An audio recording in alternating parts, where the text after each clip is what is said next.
Let's look at the moves. Thank you. What was that? This is not FPL. This is a major. Yo, and welcome to the Hotkeys Esports podcast. I am one of your two hosts, Prater, and next to me, as always, my ride or die, my duo. What can I do for you? Dobon, at your service. That's my boy. About today? Well, today on Hotkeys Esports, where we value three things: passion, mind, and mechanics in that order. We got a lot to talk about. We're in the midst of Worlds. We got CS. We got CS going on. We've got a lot of stuff. And you know, there's some things going on in both Worlds and the CS space for League of Legends in the CS space that are related for certain teams. But before we get into that, because I think we got a lot to go over there. DreamHack is going on right now also, and there was, I don't know if you saw this because this is fresh goss, hot goss right off the press. Let me hear it. Have you seen so this wasn't a DreamHack, there's standard, I saw the Street Fighter stuff. More important than that, it did just make me think of Tiger Uppercut just happened, the last Tekken Master event for TWT. And I don't know if you saw, but a Chinese player, like a person from China, made it to top 8 at Tiger Uppercut, and had to be informed after making it into top 8 that they because of their region were not eligible to participate in the Tekken World Tour and were disqualified. That's crazy. Yeah, because it turns out the Tekken World Tour does not, for some reason, I would love to know, I don't know the legal shit, I don't know what the thing is. China is not a region that is like aren't China not cool. I don't know. I literally don't know. And what's more to me that really gets this, that is funny, how the fuck? Like, actually, how the fuck? Like, let's say, sure, whatever. I don't know what weird legal bullshit is going on to where, like, they're not eligible on the tour. I don't understand that. I'm not going to pretend to. What I do understand, and what I do think is fucked up, how the fuck do you let this guy make it into top 8? And then tell him, yeah, sorry, we didn't think you'd make it, man. That's fuck. You got to step down. The second someone, like, that first been told to him at the start, like, hey, the first TO, literally the first TO, you will be DQ'd. Well, like, he shouldn't have even gotten that far. You know what I'm saying? Like, sure, okay, I'm not going to say we got to region check everyone at site, which probably should have been done. You know, whatever. He maybe shouldn't have been allowed to sign up given his region. Yeah. Let's say we're going past that, because obviously Tiger Uppercut, though it is affiliated with TWT, they're not, like, it's separate entities, right? They're like, right. Yeah.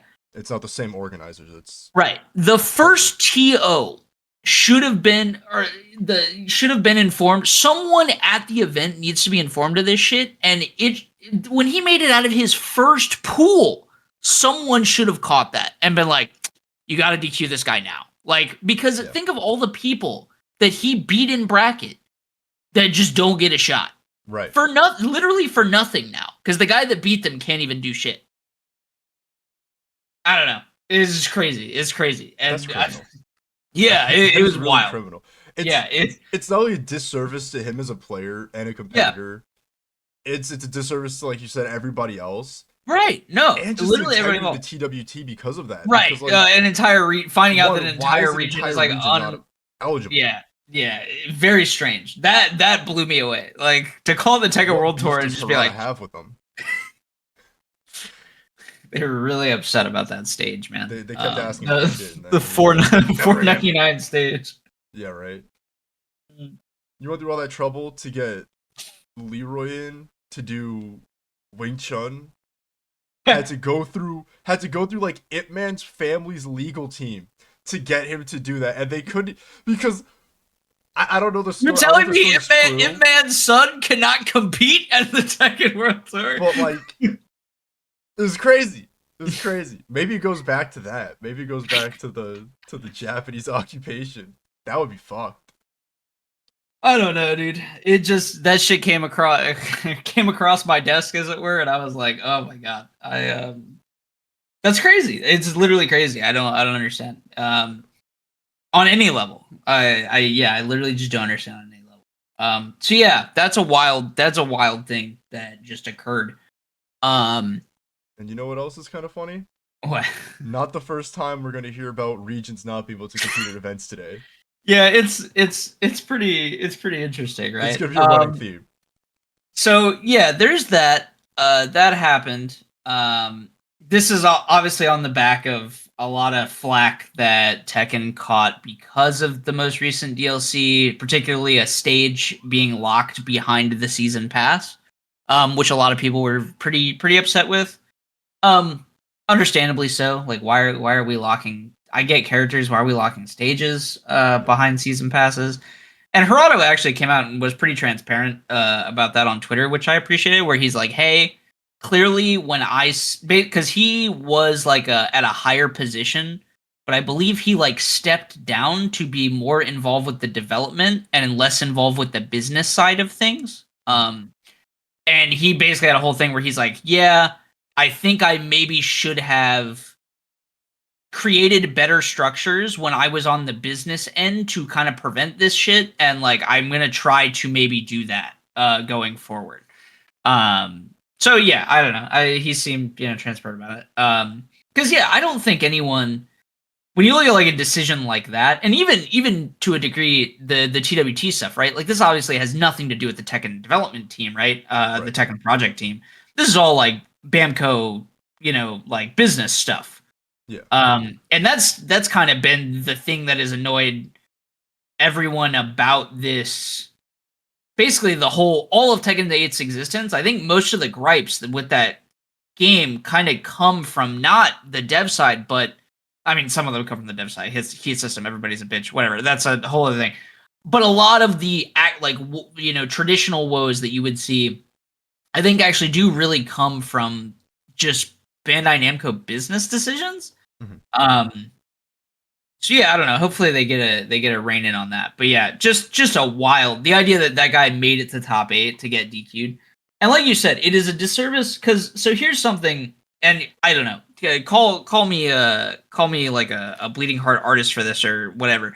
But I do think there's something figuratively interesting and I find kind of neat about like the structure of like an open bracket fighting tournament in a spiritual or metaphorical sense, however you want to put it, philosophical sense, where obviously like fighting games are generally speaking a solo experience. They don't have the team aspect that you find in a lot of other competitive games. The team aspect comes in like a weird different kind of camaraderie with like everyone around you, but I do think there's something, and at least I have felt it in competing myself, and I think it's something I think about and apply to like fighting game competitions as a whole, is when you like beat someone in bracket and you knock them into lower bracket or you knock them out of the tournament, right? I always view it as like, in a sense, right? You now have a little bit more of a chip to continue winning for the sake of that person, right? Like you have to carry that torch for it. You knocked them out, so like you're kind of carrying whatever hope they had to win on a little bit. And then by the time you've reached the end, you've got 2 people left that essentially each carry half of the fucking entire tournament on their back. Yeah. And like I said, it's very metaphorical and philosophical and artsy, but whatever. So when this shit happens, right? That's what I mean about like it being a disservice to not just him, but the entire tournament, is that guy in his own small way was carrying with him the hope of every person he had beat in bracket along the way to get to top 8, and they all died for nothing, to sound dramatic about it. But like literally, like they were eliminated in the tournament for nothing because that guy was not allowed to win or even try. It's just crazy. Yeah, no, it's heartbreaking to say the least for him and the region as a whole as well. Yeah. Just to not get to compete anymore or at all. And yeah, no, I definitely know what you mean. As someone who's been around fighting games as about much as you've been as well, going to events with you and things like that, seeing Yeah. how those storylines play out, right? You get that like anime moment Yeah. where it's like you're rooting for your rival, No, and yeah. it's I part of the community that the FGC has built over the years as well. So everybody kind of just roots for everyone no matter what.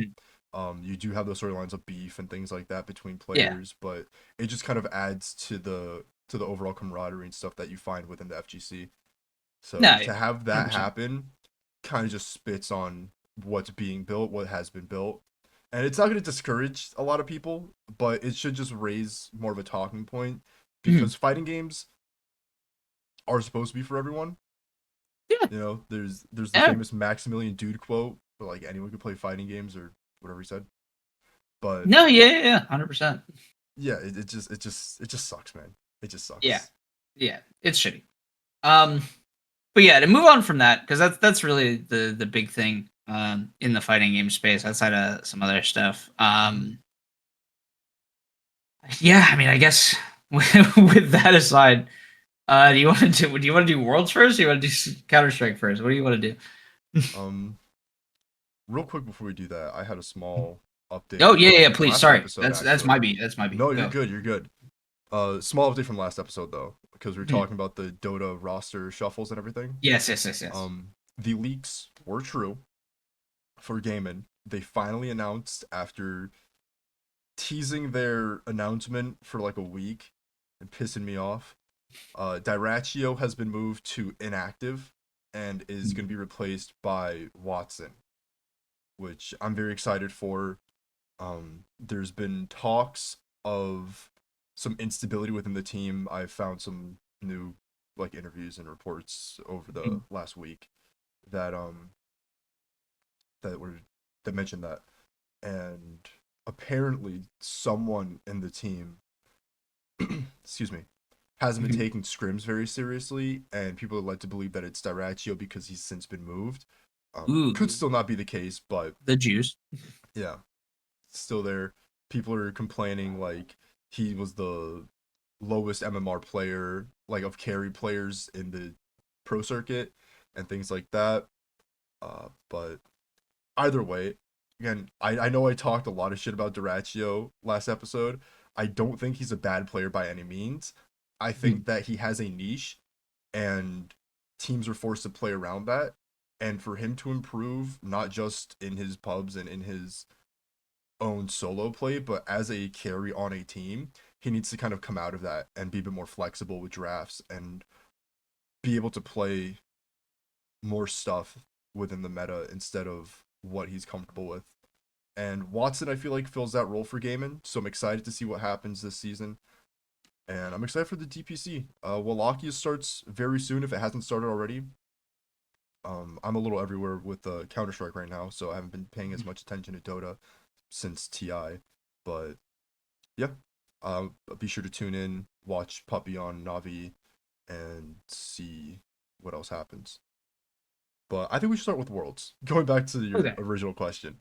I will Uh, say, but it turned yeah.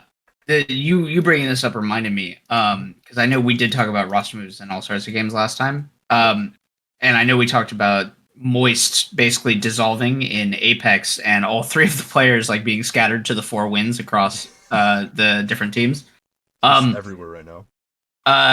yeah, it's funny because I know I was talking also about SSG dissolving after winning LAN, and like what was going on there. Hmm. Basically, SSG with the addition of Empty, has become the new Moist. Okay. So yeah, They've that is acquired that actually what roster. happened. Yeah, well, Okay. without Phony, because like basically it was Phony and Phony and Koi and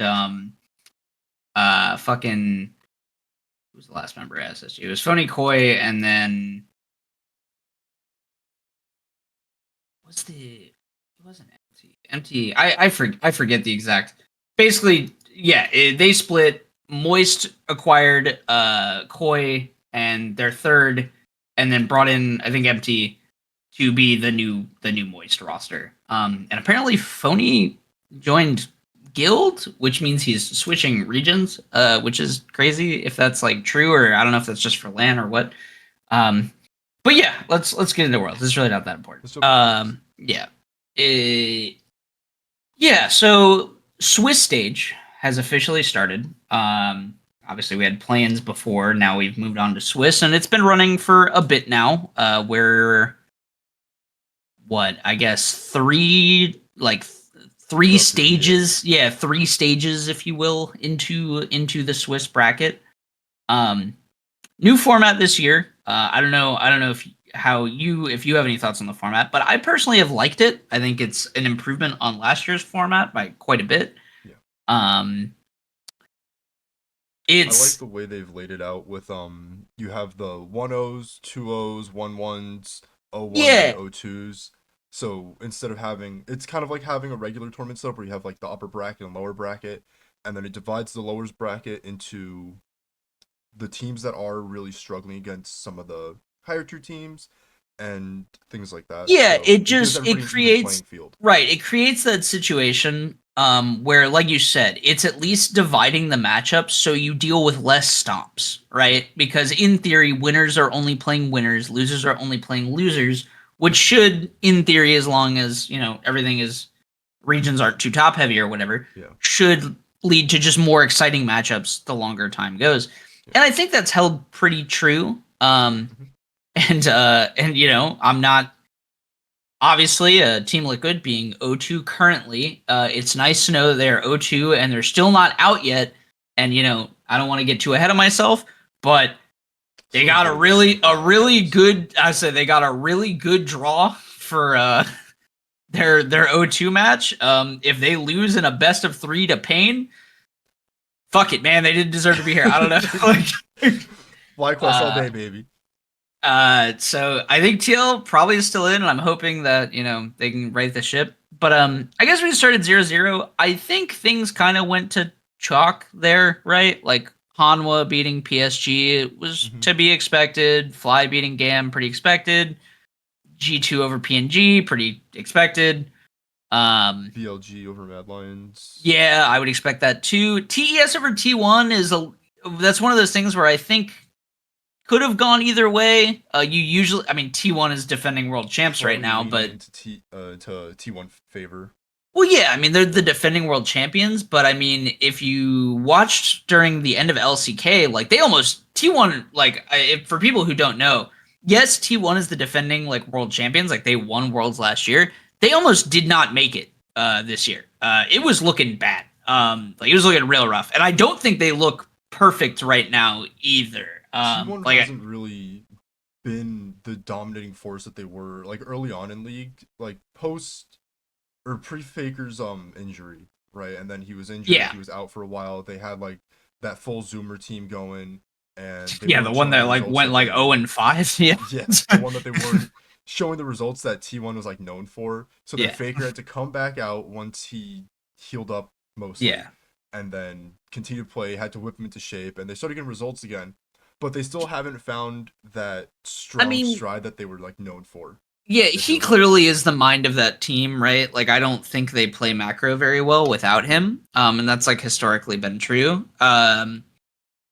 I do think like and he's still very good. Like I think Faker's obviously still one of the best mid laners probably in the game, but it's not you could say maybe I don't know. Some people will be like, "Oh, he's just, his skills are degrading." I don't think that's necessarily true. I just think like the field around him is filled with also very good, mid laners now. It's not just Faker anymore. Like Showmaker is crazy good, Knight is crazy good. Like there are a lot of like The LPL is other pumping out yeah, I would say crazy there's a fucking lot of players. other really good mid laners at this tournament. So it's not just Mhm. like he's gonna shit stomp a bunch of Pisslow kids anymore. Like it's Yeah. but yeah, so TES wins in that one. I I'm not shocked, but like you could reasonably call that an upset. Hmm. TL versus LNG is a match that should be doable, but obviously I think you would probably give LNG favor. They ended up winning. Now I'm not gonna harp too much on this game, but it's a bit of a heartbreaker because like to me, you watch TL in that game and you can just like I don't know, you can just feel the uncharacteristic errors. Maybe it's nerves, maybe it's whatever. Like APA, like failing like a flash at one point, and just like some bad engages and shit. And like the game was not like they were doing okay. It's just like in a world where they're not kind of executing like shit and just like they kind of just got hands diffed like straight up in that game. That was a game though where the mid game seemed to be pretty strong, and I actually Oh, dude, they started they started bringing it back 100%. NA teams that are here have been having these really strong mid games, like rocky early games, really strong mid games, and then they get this crazy lead on them, especially against like a lot of Chinese teams too that they've been playing. And then they just fall apart at some point. They overextend at Baron or something like that, and that's what happened in the TL game, where the throw at Baron, like the top of his game, and then like I forget one, like 18 minutes in, they're making a Baron fight, like LNG's trying to set up for one, and they overextend, and that with the head of Rel, I think that the Magnet Storm, fucked them up. And it fell apart from there. They just couldn't keep the momentum afterwards. They couldn't find their footing again, and they just lost. And Lost. Yeah, and to be fair to them, at least at the current moment, right? Like I have the win rates or like the current team rankings, if you will, on fucking Game of Legends pulled up for this. To be fair to Liquid right now, as far as LNG is concerned, LNG currently has a 100% win rate at Worlds. They are 4-0. They have not lost a game. That's literally hold on, let me see who they've played. D plus Kia yesterday. Yeah, I would say they beat in some decent games, but like they 2-0'd Damwon, or not Damwon anymore. You're right, D plus Kia. Let's be respectful. I'm just so used to calling them Damwon. I was like, they're not Damwon Kia anymore because like no, Damwon Kia for a bit. They are now D plus Kia. Yeah, so. DPK. So LNG. Yeah, they 2-0'd. They 2-0'd D plus Kia in like pretty. I mean, both those games. One of them was 40 minutes, I believe. I think the second game. So like they were long games back and forth. 42. They beat BLG, which I believe was a rematch of the finals, maybe, or something like that. Another Chinese team. And that one was like a 30-minute game. And the Team Liquid game was like I said, like 35 minutes. Because you're right, the mid game was going really well for TL for a while, and it just came down to a late game team fight, and they just lost. So yeah, and I'm not gonna harp on them too much for losing that one. It happens. Fnatic versus D plus Kia. I think obviously we all knew what was gonna happen there. Humanoid maybe inching a little bit, but ew, what are you gonna do? I like the Blippo quote from the other day. He's like, I'm a humanoid hater. Dude, I'm glad you saw that interview. That interview is goated because they're just like, oh, what do you think? And he's like, I'll come out. I'm a humanoid hater. And he even like it's his like follow up line after that where he's like, he's like he made some statements in those games, and he was like, I admit it, I made some statements in this game just now. Obviously, I'm not a perfect player, but I can come out and say it, which is like a crazy dig to humanoid. That's nuts. There's some storyline for Worlds though. I would say there's some beef there. I'm thinking. Hopefully that game happens, and we'll see. Fnatic have to beat BLG, and good luck. That's all I'm gonna say. They have to beat BLG in a best of 3, and I don't see it happening. But best of luck, Europeans. Still not out. No, I mean they're not out. Yeah, they're 1-2. And then Gen.G versus Weibo. I mean, I think most people expected that. Gen.G still probably considered the best Korean team at Worlds. I think. Strong, man. Every day they're just like have this. It's like they're telling the enemy team how to play. Of like how much Gen.G's a fucked up team. Monster. It's kind of crazy to like. Yeah, they're like you said, their macro is just pretty gross. And I don't know. I'm such a Canyon fan. That dude is a jungle god. Like I don't know. You watch Canyon play junglers, he's just sick. Yeah. So yeah, that goes to things. 1-0, obviously D plus Kia plays Fly. Which, talk about another fucking heartbreaker game. Fly could have won that. Oh my god. That was going so well, and then same thing, just some misexecution, some bad fights, like, because like I thought that game was gonna be a stomp, because that was another one where the early game was not going well, and then suddenly Damwon Kia just starts getting killed like everywhere, like they're like Fly is just killing them all across the map. Yeah. Like one of my favorite moments is I think D plus Kia go to like take a dragon fight or something around mid. They get jumped on by Inspired on a Mumu. Chain of ults, 2 people die, and the camera just cuts over while D plus Kia is losing 2 people on the bot side, and they just cut to the top lane, and Bwipo is solo killing Showmaker on Renekton with Showmaker on Silas, just solo killing him in the top lane. Like Darius that game, right? Was that the Darius? No, Darius game. The Darius game was maybe that was the Darius game. Yeah, it was the Darius because that. Yeah, you're right. That was the Darius. No, was that the PSG game? No. No, that he played Renekton today. Yeah, he played Renekton today. You're right. I was fucking. He played Darius in that one. Yes, which is a fucked up pick in general. That was nuts. If you saw the interview, he talked about it. Like he said, the whole idea is it was supposed to bully Yone in the early game, and then but that obviously didn't happen because the lane swap just kind of fucked everything up. Yeah. And they played the lane swap like really well. Like Bwipo didn't like fall behind or anything for it, but it didn't really get to do the job of bullying Yone, which like if we want to divert Darius, he was saying he was like if don't hit that power spike, it's so hard to play Darius from that position. Well, yeah, once you're behind, he just isn't going to be tanky enough to do his Darius thing, right? Like the whole idea is he runs at the team, and the entire team is just shooting him, and he's not going to live it. Yeah. And if we want to stop for a second to talk about meta stuff, man, people just keep giving that Yone guy over, and God, does that pick ridiculous, dude. Do you know I can tell you, do you take a guess what Yone's win rate at Worlds is right now? It's gotta be above 50%. Oh yeah. It's gotta be like give me a number. You want a number? I want to say like even a record. Like so I'll give you this. He's been picked in 12 games. How many of those do you think he's won? At least 10. You nailed it. He's 10-2. Yeah. 83.3% win rate at Worlds right now. 10 wins, 2 losses. Champion does it all though, so it's like there's no reason to not pick it, and especially in a it's just such a late game bomb, man. Yeah. It's like you said, like it's like once he gets Blade of the Rune King, that Champion just deletes people. It's crazy, and like one item carry.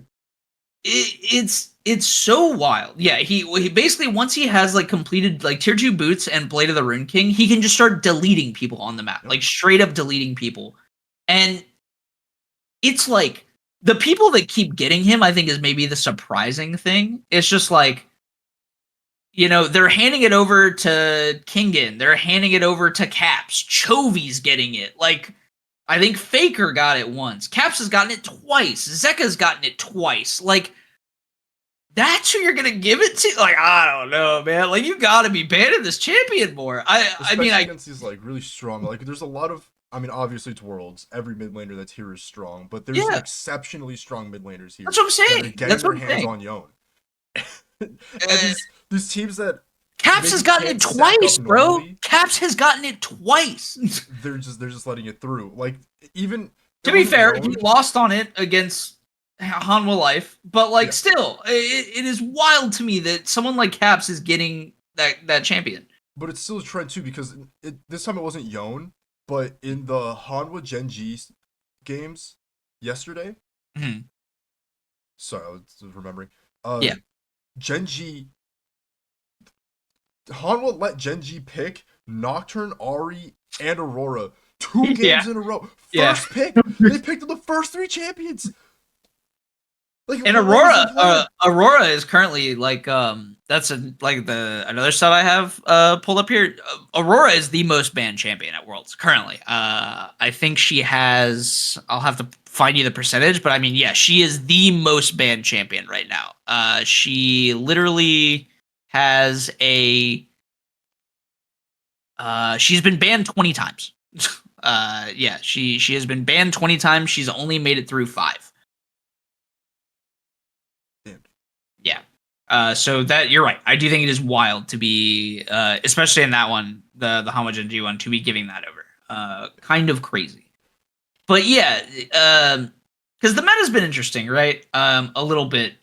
We have seen that Korean teams do not give a fuck how many times Rumble has been nerfed. They're still going to play it, and apparently they can still do well with it. Lane swaps are not dead. Riot keeps trying to kill them, and in pro play, they are still around, and they're still doing their thing. Every game I've watched, Almost all of them, yeah. Eastern teams, because like the Western teams aren't doing lane swaps as much, only when they're playing like Korean and Chinese teams. But Yeah. watching a Korean versus Korea team or a China versus Korea, China versus China, it's like they're just A-ramming for the first like 15 minutes of the game. There's, It gets like, lane wonky, swaps man. happening. Like I said, that's why I was so shocked time. watching that D plus Kia FlyQuest game, because that lane swap looked hellish to follow. And the fact that FlyQuest really didn't lose anything off of it was crazy to me. Because, like, that shit seemed so backwards. Like, actually so backwards. And the fact that Bwipo could get through that lane swap without, losing that much, crazy. Like, legitimately crazy. Nuts. It's like, yeah, so lane swaps are still around, but I mean, so the problem is, right, is, the whole way that they tried to counter it was they boosted durability on the top lane, that kind of thing to try to keep, bot lanes from going up there and getting plates and stuff. Yeah. The problem that we're running into is kind of the problem that I think was proposed before, and is just like, it's really the issue is these teams don't care. Like the bot lanes that are swapping, right? They don't care as much about the gold. The whole idea is to just get XP and ignore the early levels where they're weakest against counter bot lane matchups. Like that's almost why you see Eastern teams switch every time, is they're like, our bot lane gets bullied, levels 1 to 3. So just swap them top till they get levels 1 to 3, and then they're allowed to fight the enemy bot lane and they come back down. They don't even necessarily care about the plates that much. They're picking a lot of AD carries that are maybe more ability focused. Like I'm seeing a lot of Callista. I'm seeing a lot of good right now. Yeah. Jhin, obviously huge right now. Obviously. Yeah, Jhin is massive at the is moment. auto attack heavy, but I mean, you weave them with a yeah, to get and I think usually the Lucians come from.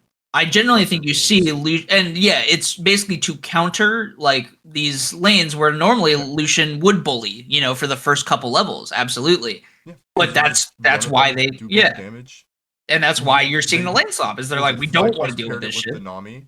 Yeah, it's one of the most. If you've ever played Lucian Nami bot, I don't even like. I like Lucian a lot. That champion is very fun. You don't have to be good to see why that lane is problematic. So because I'm not a fantastic AD carry. I've played Lucian Nami. I've played it as the Nami. I've played it as Lucian. He just her and him together do so much damage early, and the healing is also it sets great. Up so much for him too. Like he gets 3 abilities, 3 passive stacks. Yeah, you're just shooting the gun all over the place, and her E is doing additional damage. It slows. It's he's dashing in so her W can bounce on him into the other person. It's a gross lane. It is a really gross lane. So I totally get why if you feel confident in the lane swap, you can be like, yeah, I'm not fighting this shit for fucking 5 levels. I'll come back when I can stand a chance, Yeah. And as much as they tried to kill it, apparently Smolder mid just also not dead at all. Korea still playing plenty of that. Yeah, they are still playing plenty of that character in mid. Was it a TL game? TL had a Yone at some point, right? I believe.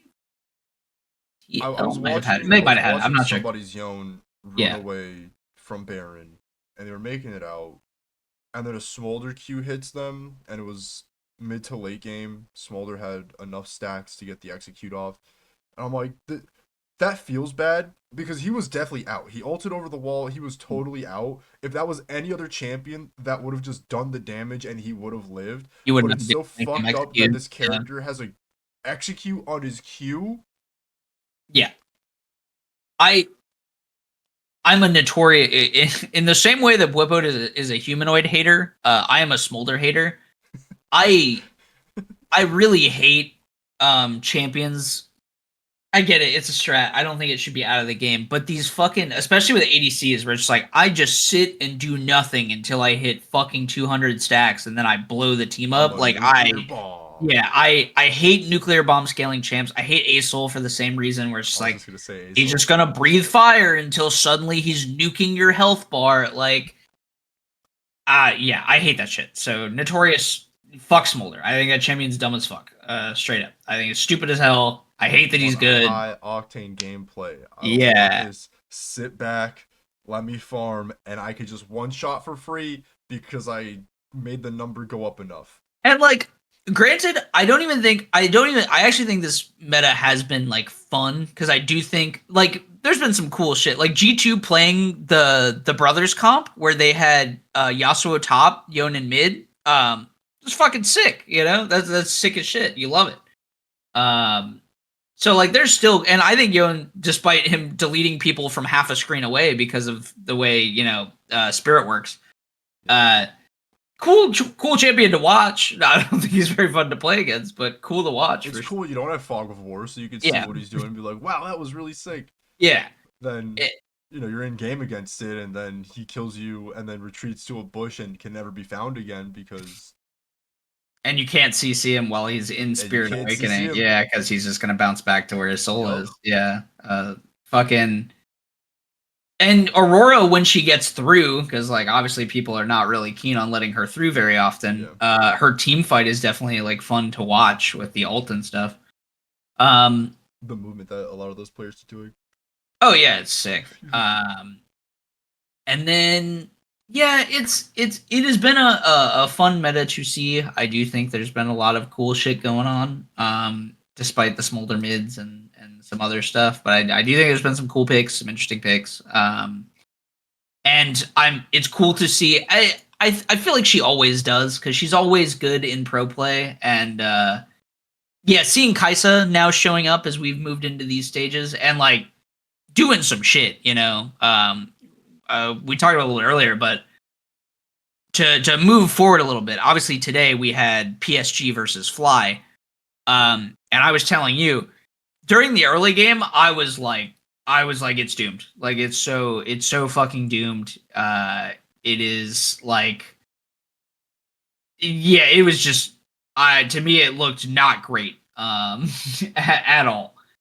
And then suddenly Masu turned on the Jets, and he got 2 quadras in that game, I think. On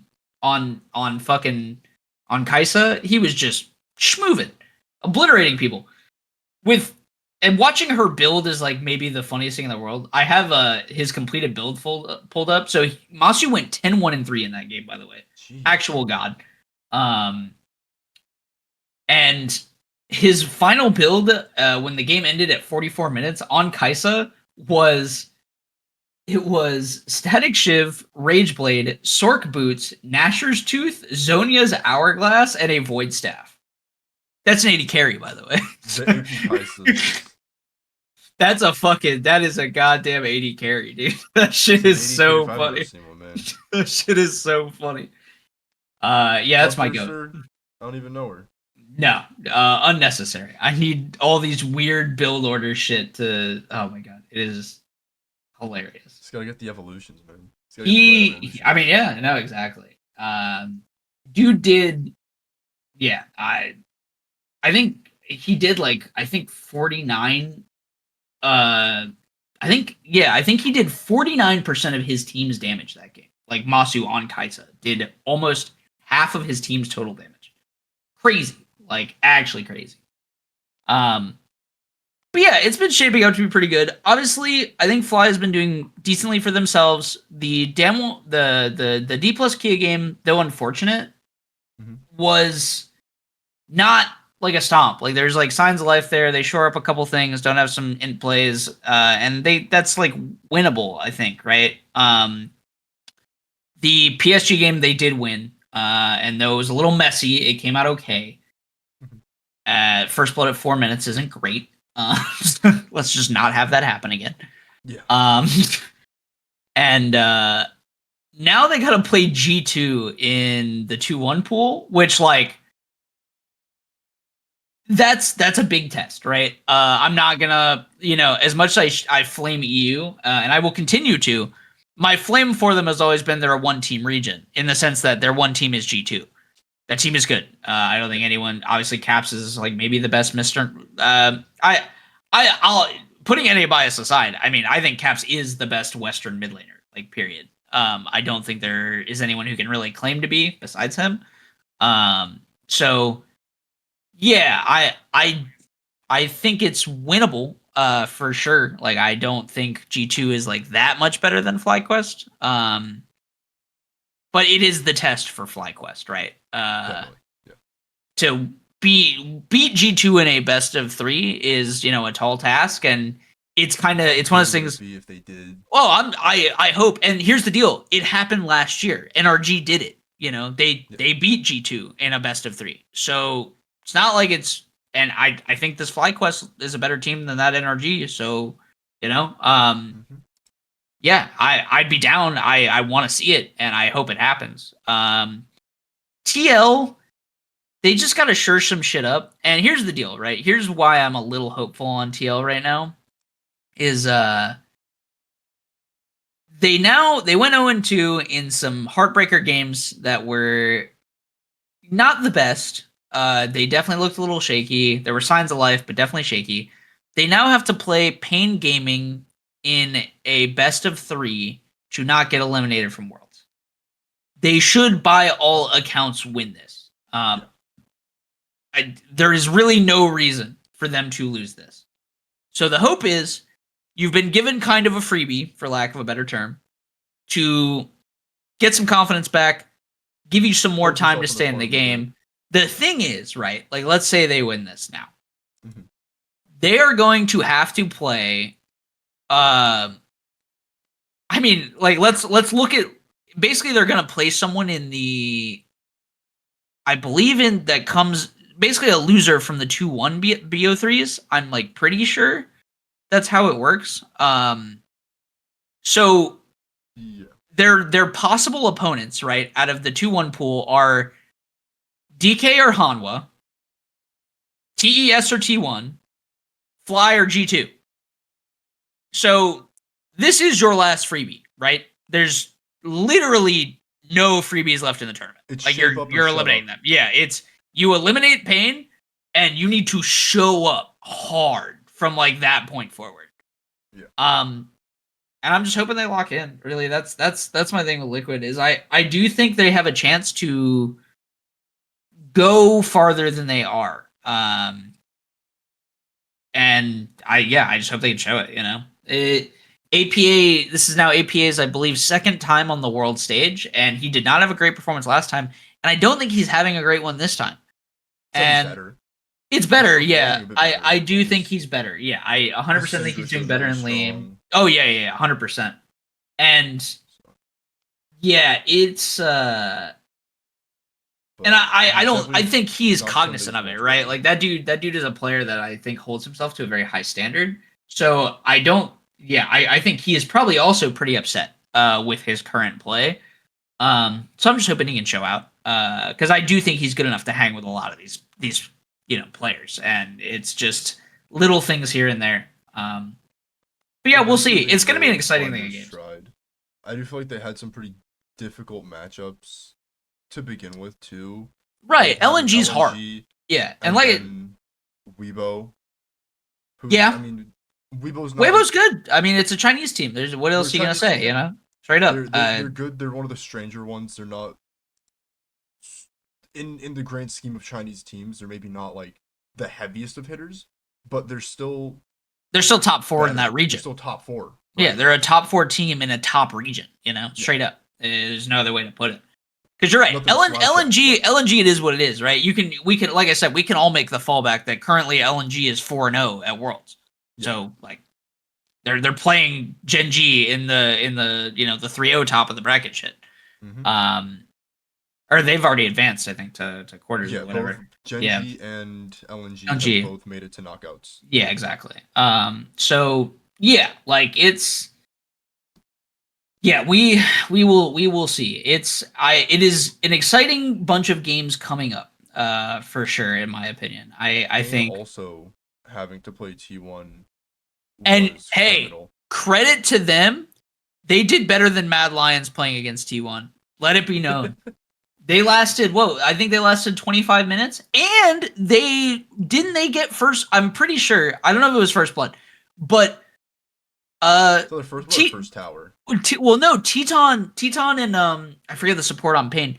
Teton, they bot lane duo killed Carrier and Gumayushi. Like Teton got they killed them in the 2v2. Like that's some shit, man. They put up a fight. I think that game went like 25 minutes. Mad Lions went like 16 or whatever, the fastest game in international history or whatever, where they just got absolutely shit stomped by T1. Yeah, I don't know. Shout out to them. They did their thing. Obviously, it's just tough, right? Their first opponent, I think, was G2. Probably not winning that. Your second opponent is T1. Definitely not winning that. And congrats. But sorry, brother. I got to send you home. Yeah. This one's for the TL boys. Maybe next year. Maybe Hopefully next year. because they'll have some more representation in the world stage going into that with the new format. So Fuck that. they get one guaranteed slot. It might as well be them. Whatever, bro. Oh man. No, it's fine. Yeah, it's like I said.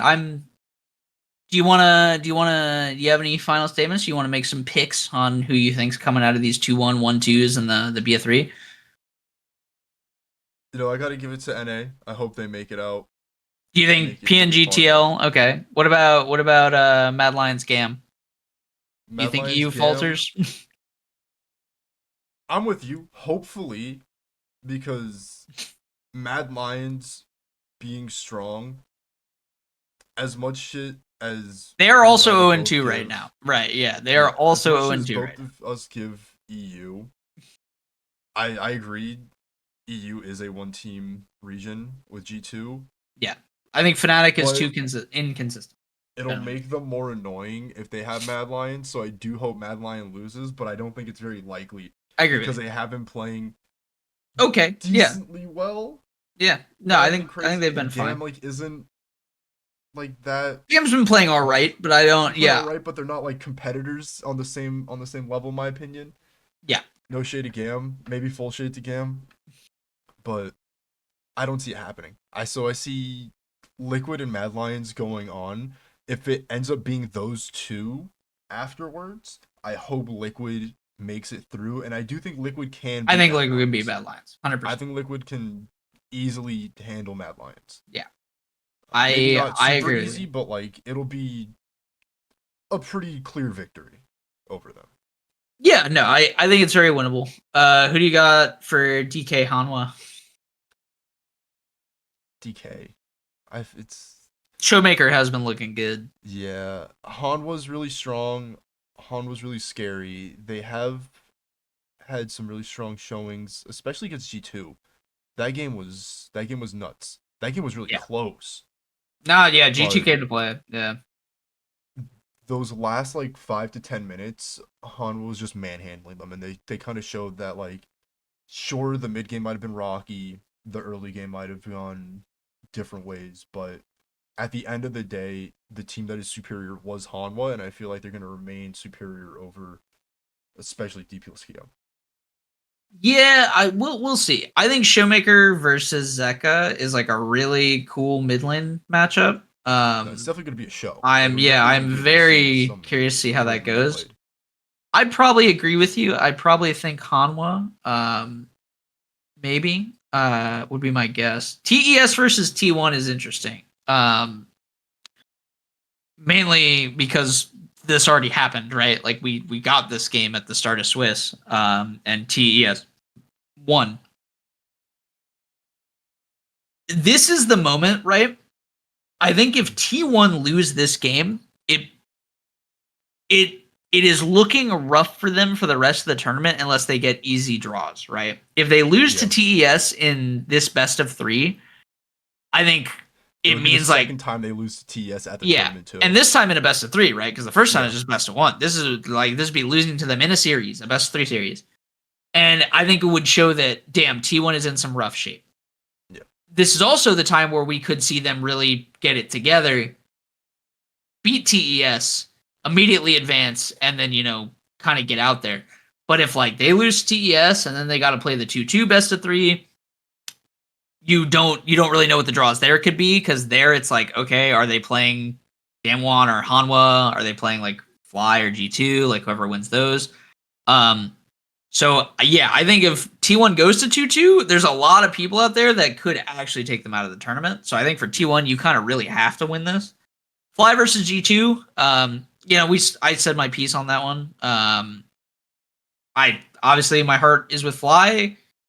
I think if someone could beat Fly, I think G2 very much can, but I think it's winnable. G2. Oh, 100%. My heart sings for Fly. And I think it's doable. I don't even think it's me being pie in the sky, Fly will win. I think Fly can beat G2 on the day, 100%. They've been crazy strong. They've been good. And yeah, but my thing more so is this is the test. You need to beat this caliber of team if you want to make any kind of run. If you're FlyQuest, this is where you have to start showing up. FNC versus BLG, I feel bad for Fnatic. Good luck. I don't know what else. Yeah, good luck. That shit looks cooked, but who knows? PSG versus Weibo. This is really interesting. I think Weibo probably wins, but I do think PSG can show up, man. That team has proven they looked really rough during play-ins, but they got their shit together in Swiss. They are taking it to teams that they beat Mad Lions. And they just look way better. Even the Hanwha game, I thought they did okay. So yeah. PSG, I think there's a possibility that they can win against Weibo, but if you made me put down money, I'm putting it on Weibo, I think, every time. They might take a game. I don't think this game's I can see it. Close. I can see Maybe the one that they win, but I think Weibo takes it 2-1. Yeah, I think if anything, I would agree with that. I think Weibo takes it 2-1. Yeah, looking forward to it. Like I said, it's been a fun world so far. I hope the games just keep delivering, especially now being in the best of series. I feel like we're gonna definitely see some more interesting stuff with Pigban. And yeah, hopefully more Kaisa. I hope to see less Yon. You won't. Probably won't. Yeah, you won't. I'm tired of seeing it.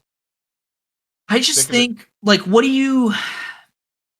Let's say you ban I think the problem you're gonna run into, right? Is Yon, you either get Aurora or Smolder. Right. You're exactly.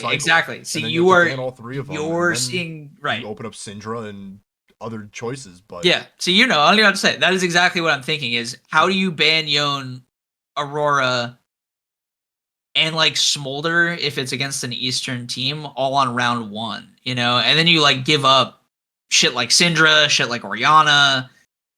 Yeah, I think basically a lot of teams are in the catch-22 and they would rather play against Yon than Aurora most of the time is what you're seeing.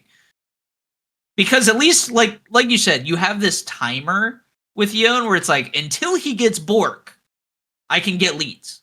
It's just a matter of playing around that. Yeah. And it's as long as you can get far enough ahead of him, he's not unkillable. We've seen, obviously we saw Humanoid int his ass off on you. We saw Caps lose on Yon. The champion is really good, but he's not unkillable, and it's a matter of just trying to make sure he doesn't get ahead of the pace of the game, because that's where I think you start seeing him get fucked up. Because if he's ahead of the pace of the game, he's just spirit unbounding into your carries and they're just exploding. It's really tough at that point. Q's in and they're just cutting him in half. Yeah, he Q's in and you can't really see him because he's spirit unbound. He's got insane attack speed. He's just frying people. It's rough. But yeah, I think 100% we will continue to see Aurora get banned. Listen, it's the way it needs to be, I guess. Ziggs has 18 bans too. Speaking of champions that are getting banned a lot. I've been seeing some crazy Ziggs games. I saw him like he's good. I think it was If people know how to that he play blew him. up part of the enemy team. It was nuts. Yeah. No, I think if people, I know Fnatic plays him. Like I know Noah has been playing him. Yeah. Yeah. I think he had a really good game on him. In that, I don't remember who Fnatic played in that game, but he went. I think. Fucking his win rate is bad. I think it's like 1-3 or something. But yeah, the one game that Noah played him, he went like 4-1-13 or some shit. Like he was frying towers. The champion does best. It's true. All right. But from the struggles of one Team Liquid to the struggles of another. Oh, right. So this is probably the best time for you to say this. I want to say this before we continue to roast Team Liquid on their struggles. Because that's where I was trying to weave this in because I knew we were going to get into it over there as well. I want to say Team Liquid is catching a W in an unlikely place. So, Let me hear it. Nick, I don't know how much you know about World of Warcraft. I've played it. Okay. Not in like any arena. Or so if I say race to world first, does that mean anything to you? Yeah, it's like the raids. Right. When the raid comes out, you gotta like be first. Yeah. Yeah, on the hardest difficulty. Basically, right when Mythic comes out, all the top guilds race. Yes. Team Liquid won this race to world first 2 weeks ago. There we go. It was like it was a 13-day race, I think. 13, 14, I forget. But yeah, Team Liquid won. Crazy hours. Oh yeah, no, it was. I mean, they were raiding 10 hours a day for multiple days. And like I said, that race went long. Like usually, once you start getting into double digits, on a race to world first, it means there's some struggles happening with those bosses. But Team Liquid did it. They almost had a lead, I think, the entire time. It's like one of the most dominant races we've ever seen in like the history of the race to world first. At least like in the modern era where it gets like actively tracked.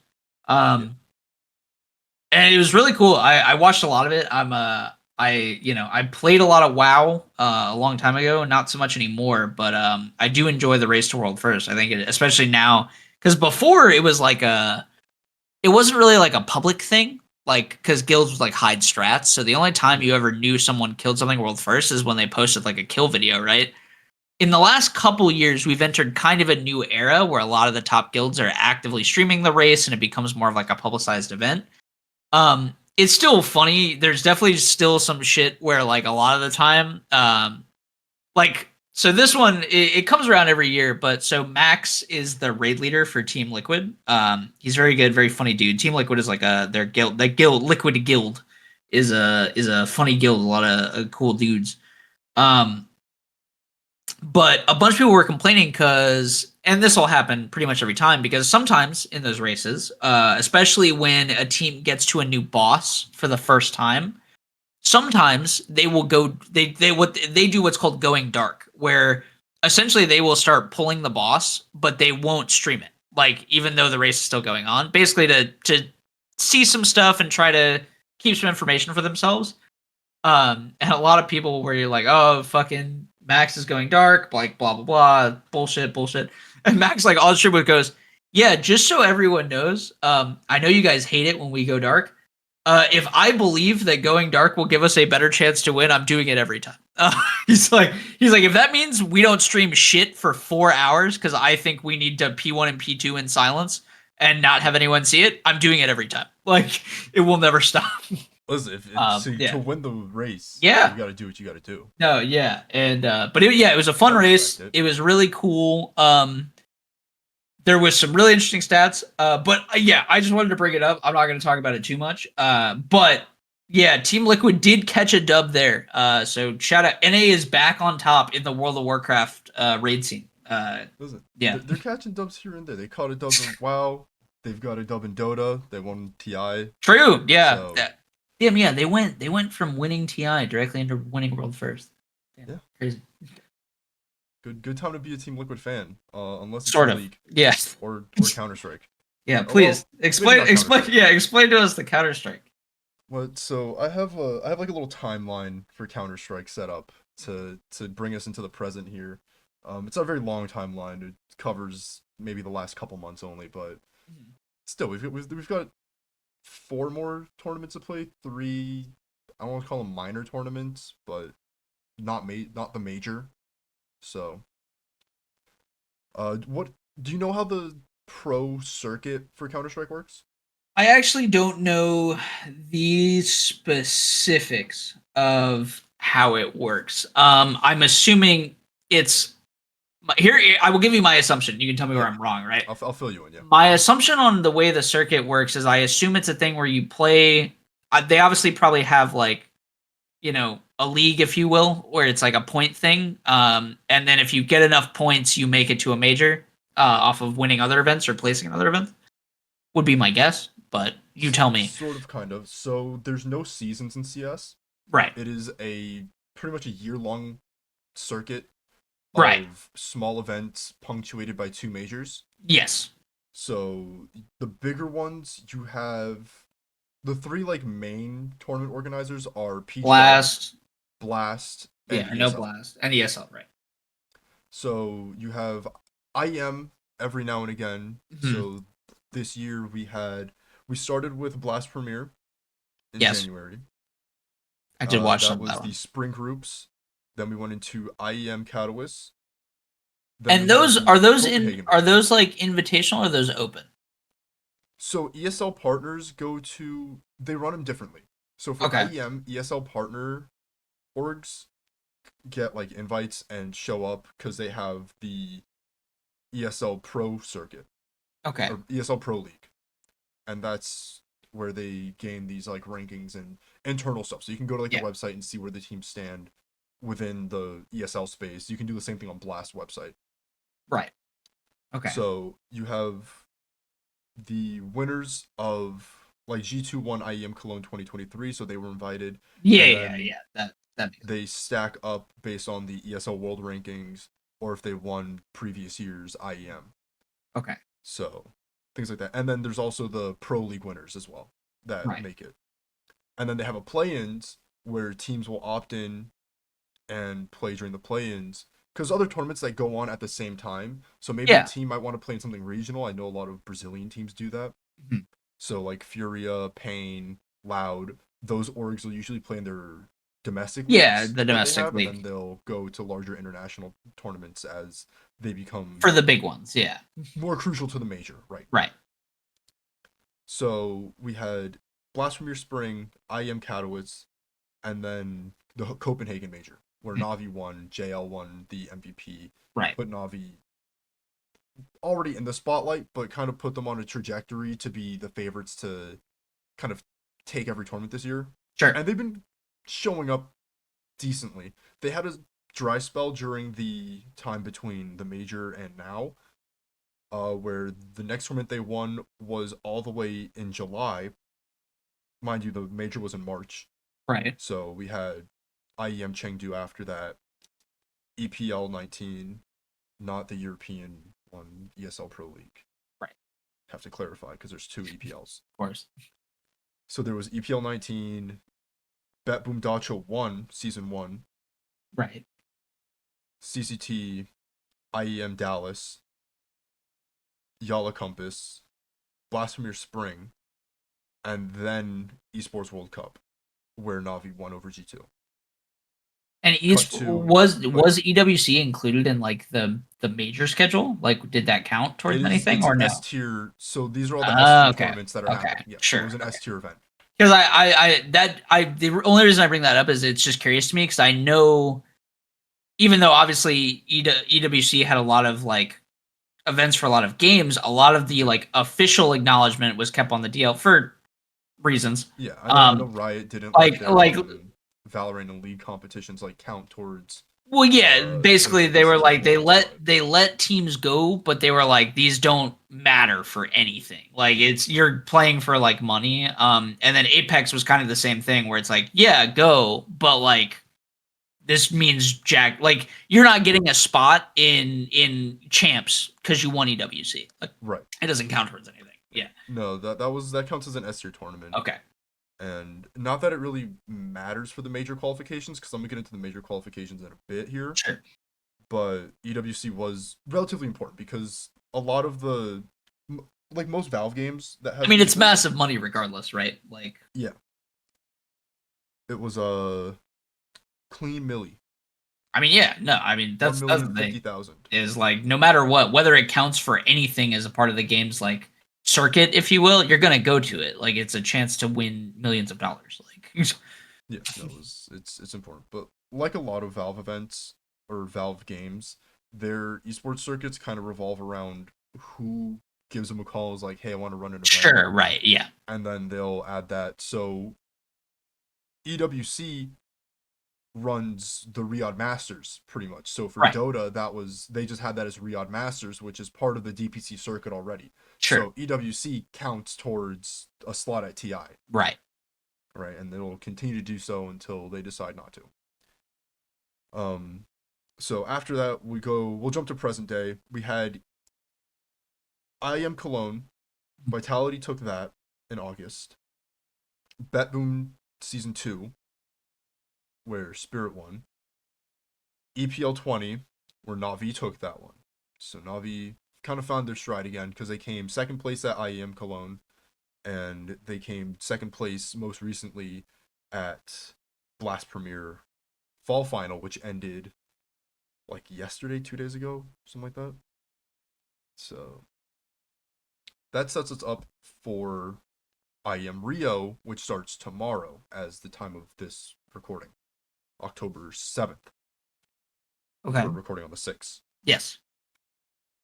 And that's all going to lead into the major eventually. We still have the RMR. So the RMR is how teams qualify for the major.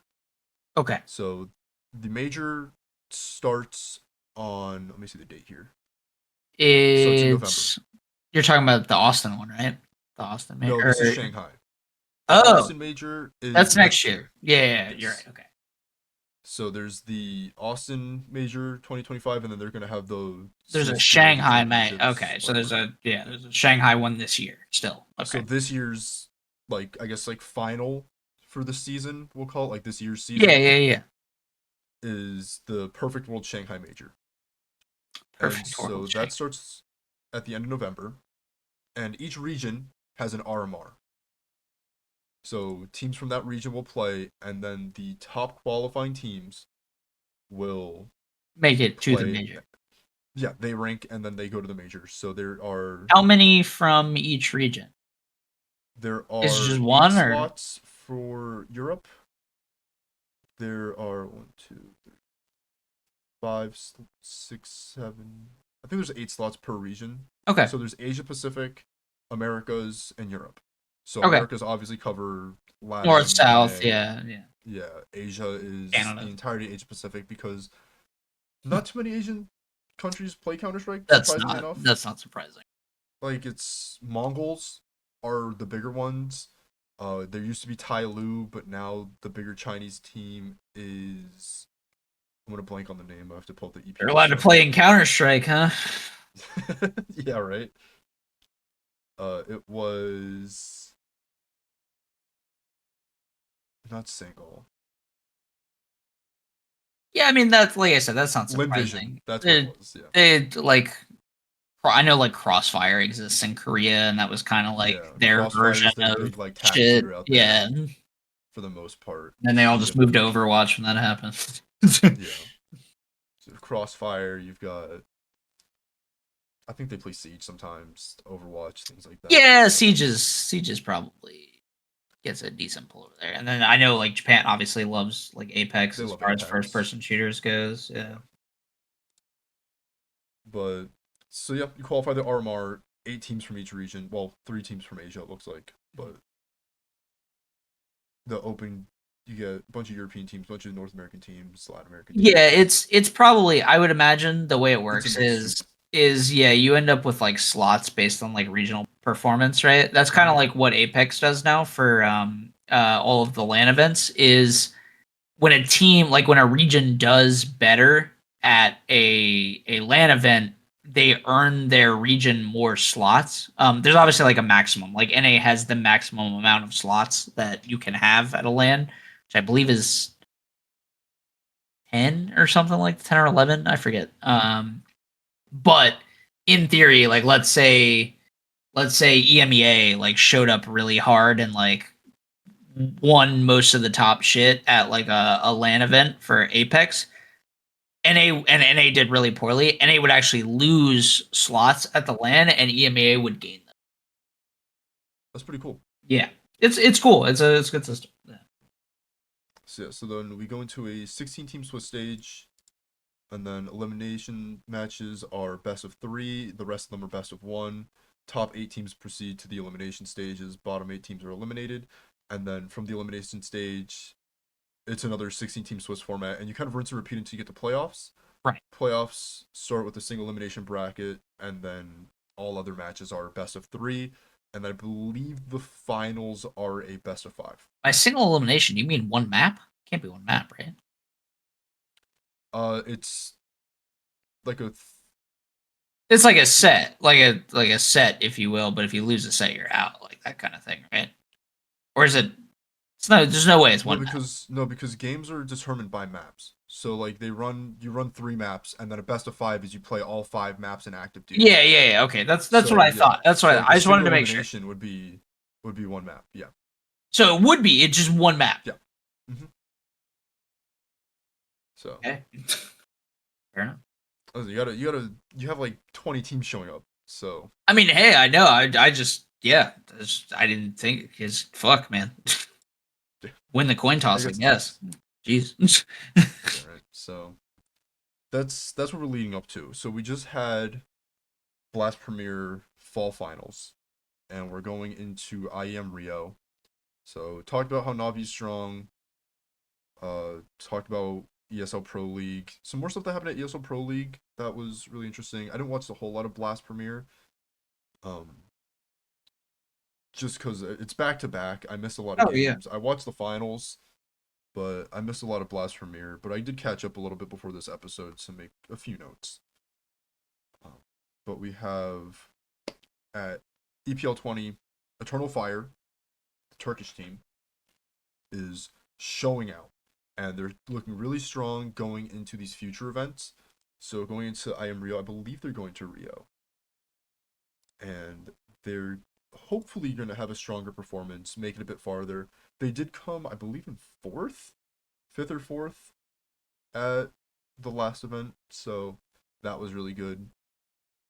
But yeah, Eternal Fire's there. I'm really invested into Eternal Fire's performance right now. I like a lot of their players. Wakadia, Woxic, Major, all just phenomenal players. Zentaris has been fragging his mind out, so he's pretty nuts. Mouse is also a team I've been paying a lot of attention to. Super young roster, all just incredibly talented. I think their average age is 21 or 22. So it's just a bunch of kids. They're like the Zoomer team, but they're also like fragging Right. out. International team, Hell yeah. European based. So like you have Zershin, who's playing out of his mind. Sui, who is I believe he's their IGL. I could be wrong, but I'm pretty sure he's their IGL. And he is and he's just dominating. He's leading this team to win over win. They won actually 2 pretty big events this year, back to back, coming off of EPL 19 and the Bet Boom Dodge at Belgrade. Just hit my mic. So now you're good. So, and they beat some high profile teams too. They beat Vitality to win EPL 19, who won IEM Cologne just recently, and they beat Spirit, who has Donk, who is, if you're not familiar with Pro CS, Donk is like the prodigy. Okay. It's between him and Monacy, I think. and I think Donk is Is a he the better like fragger, 16-year-old?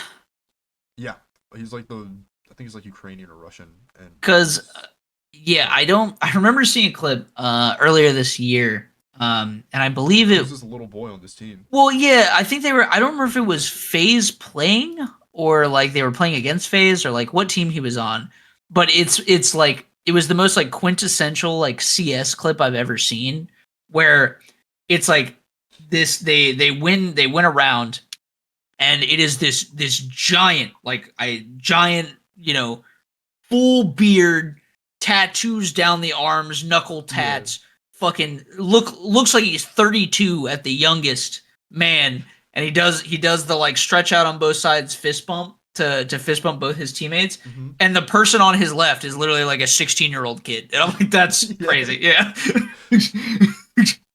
You got some characters on that team, man. Shit is so funny. It might have been Sontix. Sontix does look older, but it's not Sontix. Yeah, I don't know. I was saying it's Chopper. Chopper's man, I was a big old dude. Yeah, and he's like, ass dude. And like I said, on his left, skinny little 16-year-old kid. It's just bumping him. Yeah, it's just Dog. Dog's great though. Dog's a monster. I remember seeing his scoreline from that thing, and it was like absurd. He like had like I don't remember the numbers. So I'm not even gonna try, but like I saw it and I was like, that's an absurd number of kills for a CS game. I want to say it was like a 30 bomb or some shit. Like it was wild. He played a show match recently with like a bunch of like pros, either current or retired or moving around rosters and stuff like that. But Simple was there. Simple's on the enemy team. Donk dropped 40 kills that game. Yeah. No, like he seems godlike, because I remember his scoreline from that clip was like it was like a 30 bomb, like straight up, like 32 or 33 or something. Like it was crazy.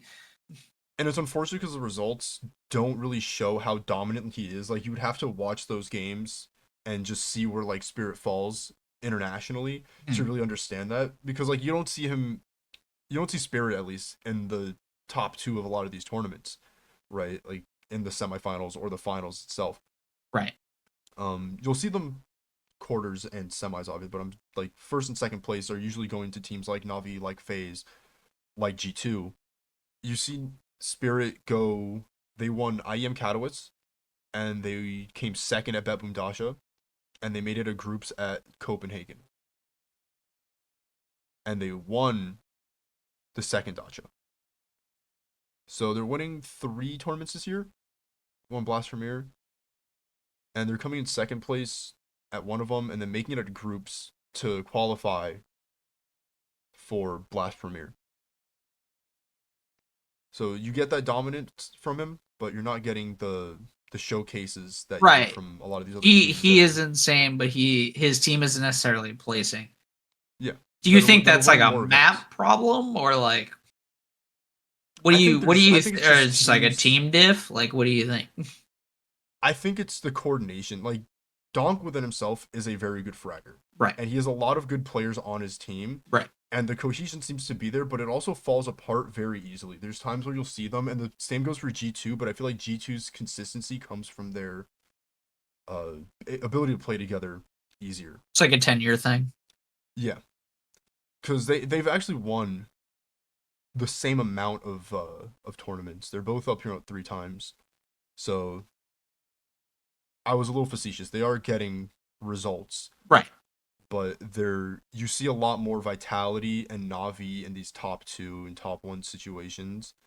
Right. They're not necessarily top 2 or top 1, despite them having maybe the strongest player, or like someone who's being talked about as like, future strongest player of the game type shit. Yeah. But I get that. Yeah. So G2 I feel like has better cohesion. I think Nico and Monacy are like a match made in heaven for that team. And there's some roster stuff going around that Nico is allegedly going to Falcons to play with Simple.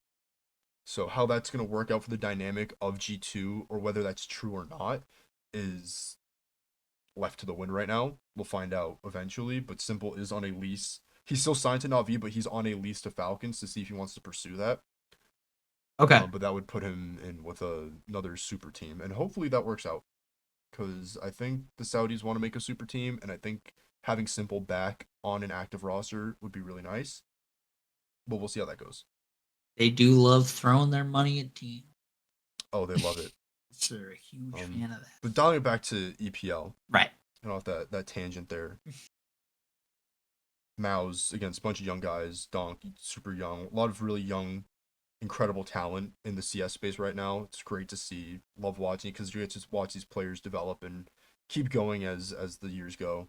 No, I And mean it's have these good. new It's good for storylines. a game. Especially a game with as much like legacy as that. You need to see kind of new blood. Absolutely, absolutely. Sengol beats FaZe at ESL Pro League 20, Phase up. which was nuts because Sengol is this like ragtag team of, let me pull it up again. What's their roster looking like? EPL 20. Should look up what the hand sign for phase up is. It's this one. You do like a K. Like that? Yeah, they do like this. It's like this. Yeah, like my green screen's blocking. Nah, yeah, I but got you. got it. But you've got 2 Turks, 2 Swedes, a Pole, and a Swedish coach. It's like the setup for a joke. I like that. But dude, it's an eclectic team, Hmm. and they're performing decently well in Europe, like in some domestic leagues. But on the international stage, they're like a tier 2 team. Right. I'm not gonna say this to like spite them, but they are a tier 2 team by comparison. Sure. So taking that game off of FaZe was huge, especially because Liquid still can't. And it pisses me off because Liquid gets eliminated by them every single tournament right now. Nice. And I feel like it's because they're having trouble finding their stride. And that's going to bring me into Blast now, because Blast was the most recent tournament we had. And guess who came in 4th? Team Liquid. Team Liquid, baby. And guess who they lost to? Phase down, motherfucker. FaZe down. Noob down. They got FaZe down early, like quarterfinals. I said 4th. I lied. Vitality got 4th. Thank God. Phase up. I have Offset Apex. phase. Let's go. As a guy, Apex just freaks me out. He's got like a weird energy to him, and I like seeing him lose. Listen, bro. I've been saying it, and we need to continue to say it. Hating is okay. That's what Hating's we're fine. here to hate. I'd be hating think it's 'cause all the he's French. time, bro. I think it's because he's French. Anytime Arslan Ash loses, I'm flipping out. Dude, every time I have to watch Vitality win and then watch them kiss each other, it freaks me out. Tom Brady, bro. Like, this is a 35-year-old man with a family. These are grown men. Tom Brady. I get it. Right. I get it, bro. Anytime Tom He's Brady going in there. They won at Cologne, and he was just like, "Come here, brother. Come here." Anytime Tom Brady made out with his son freaks me out. I don't know why we as Americans just had to I'd be like, listen, pretend it's a that was European okay. thing. Yeah, I don't know, dude. It's kind of I don't like it. You can high five. There's like that's other what I'm ways to do it. I'm not. We're not gonna talk about that. That's old news. We're not gonna bring that up. I was gonna make a comment about Zero and his girlfriend during the Smash 4 days. That also I was ex-girlfriend. That also made me uncomfortable. Don't be making out with someone on stage, especially if they're like 17 or whatever. I don't know. Weird. Not okay. Or who's the Rob player who like carried his girlfriend out? Zero did that a lot. Like that was like every time Zero won it, which was like all the time in that game because he's like the only person that won. It would just fucking turn into like him and his girlfriend making out on stage, and she was like 17 years old or some shit. I don't know. Weirded me out. It wasn't okay with it. But yeah, I get it. Hate him, bro. Fuck him. It's listen. The public displays of affection, even if it is cultural, I don't want to see it. Give him like a firm, like one of these or something. Give him like the Roman handshake. Do some like real like hit him with the shake. Like it's like I watch you win this. This is why everybody needs phase up. Like, this is why we all need the hands up. Gang signs. It's hard. Sick.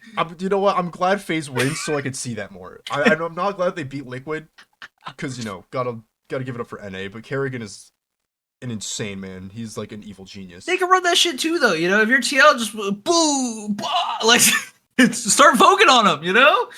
You're telling me Vitality can't hit one of these? Hit Like the they big can't hit V, a the big V. like a big V? Yeah, I don't know.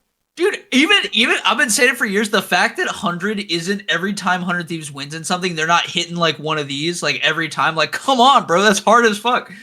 More teams need gang signs. I'm saying it right now. If this I proves agree. anything, I agree. more teams need gang signs. Start throwing up signs. Yeah, Liquid get booted out 2-0 again. They lost a game at EPL or a Cologne, sorry. That was instantly winnable. Have you seen that one? I have not. Have you heard about it? I have not. Team Liquid threw, and this is very akin to the Golden State Warriors. They threw an 11-1 lead.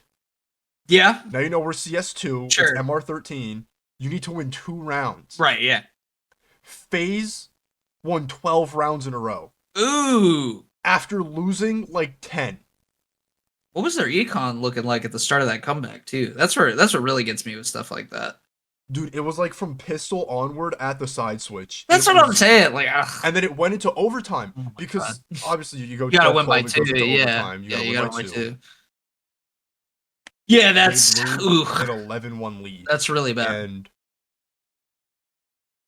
And it's did they not start uncommon. tier? What map was it? It was on Anubis. Yeah, fuck It was that an map. Anubis game. Um. It was either Anubis or Mirage. Okay. One of the orange maps. Okay. Yeah, because it's like that's some shit like, you know, because obviously I really don't know. I don't think on Mirage or on Anubis, I couldn't really tell you what side is favored either way. I was just curious if it was like, you know, like Nuke, right? And it's like if it's Nuke and you're up like, I was curious how bad it was because like I thought like, can you imagine like losing from an 11-point lead on Nuke if you got that 11-point lead while on T side and then suddenly you lose 12 games on CT on Nuke? It's just like, yeah, it's just like, what the fuck, you know? Like, but yeah, I don't really know. No, I don't know if I'm favoring. I personally, I'm not a great CS player. I don't even follow into CS players. Love the game though. Sick game. Love to watch it. Mm-hmm. But personally, I feel like Mirage is a bit more CT sided. I feel like they just have better angles, but that's also because I don't know all the util. Sure. So Mirage is a very util. I mean, yeah. Regardless of sides, I don't think it matters when we're talking about throwing 12-point leads. Like that's absurd. Especially You couldn't win. You couldn't win. What, they had to win 2 games? I mean, 1 game for a while, and then like you're right. It goes into over rounds. Yeah, they needed to win 2 rounds, and then they go into OT. All you needed was pistol at the side switch, and then the first rifle round. Well, it's like, bro, even then, like, let's say you don't win pistol, you can sack like 3 games for econ. Like, you could have ran pistol like 3 games in a row, right? And then just like bought the fuck out and won. I don't know. Like, it's crazy. Like, they couldn't. They couldn't. They did buy the fuck out at some point and got dog walked. It was terrible. But it happens again. Not that specifically, but they lose to FaZe again. FaZe go on to make it. They lose to Na'Vi. Vitality loses to G2, who beat Spirit. And that's a common theme you'll see. G2's beating Spirit a lot, and both of them are insane teams. They both have a very young prodigy rifler. Actually, I think Monasty's an Opper, but I digress. This young talent. I find those funny, right? Because you're telling me I guess maybe the Oppers aren't really spray control god. I mean, you can probably you can use a M6 if you're a pro CS player. Do it all. I would say if you're a pro CS player, you can use an M4. Like, I don't know. Like, yeah. Yeah. So G2's super dominant. They're, I think, better than Spirit, but I think Spirit individually is better than G2. Sorry, hold on. Cohesion diff.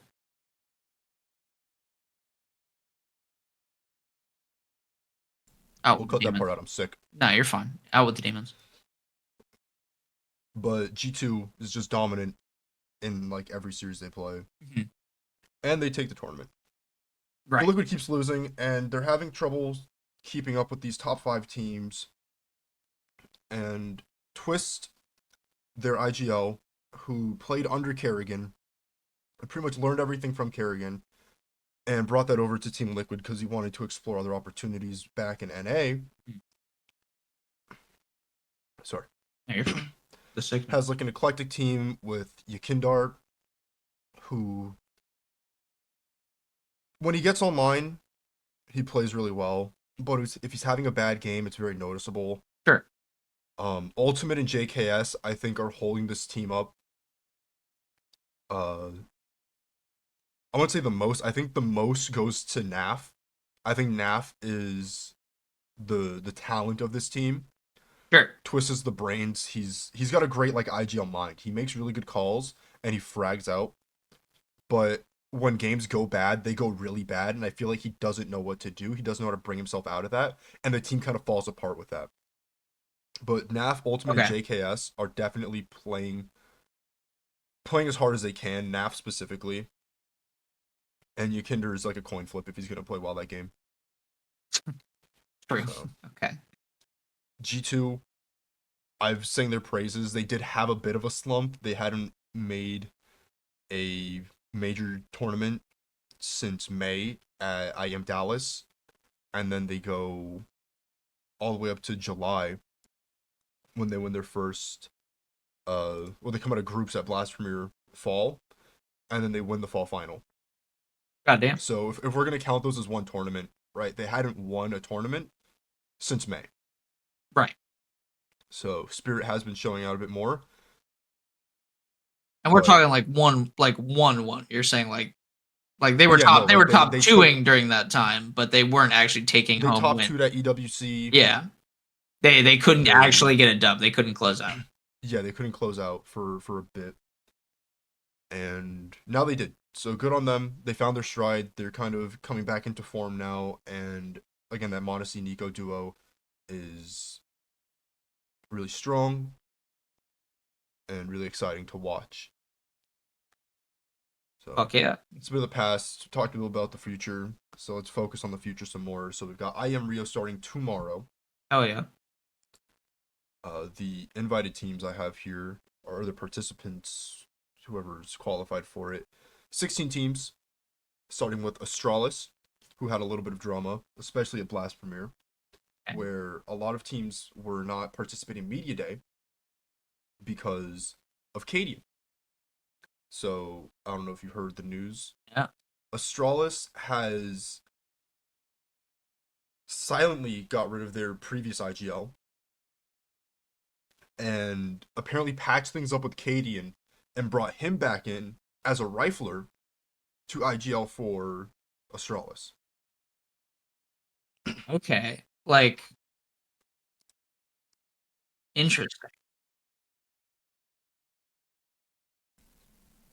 So,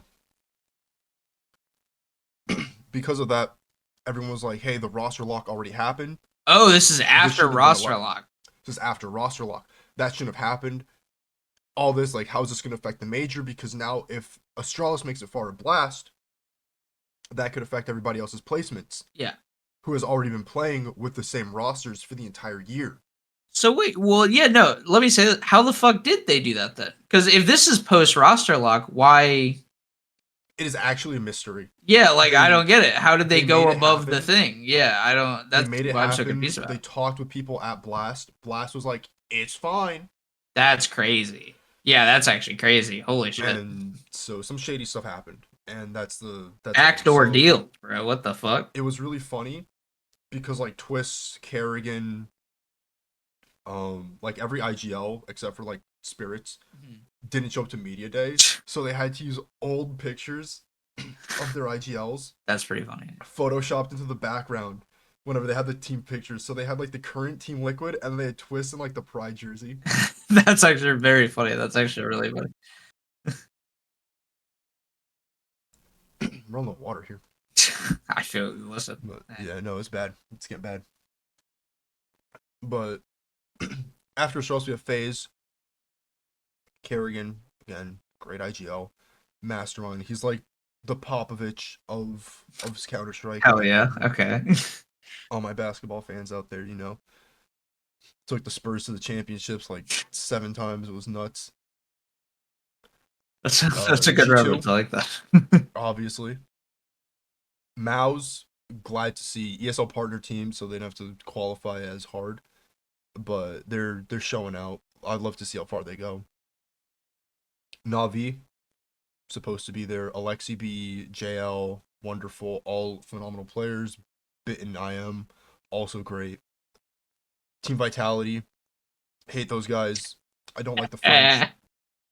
I especially don't like Apex. He's got like an energy that just freaks me out. Like every time he's on stage, he's like talking shit like he's in a COD lobby from like 2012, and I'm like, dude, you're a grown man with a family.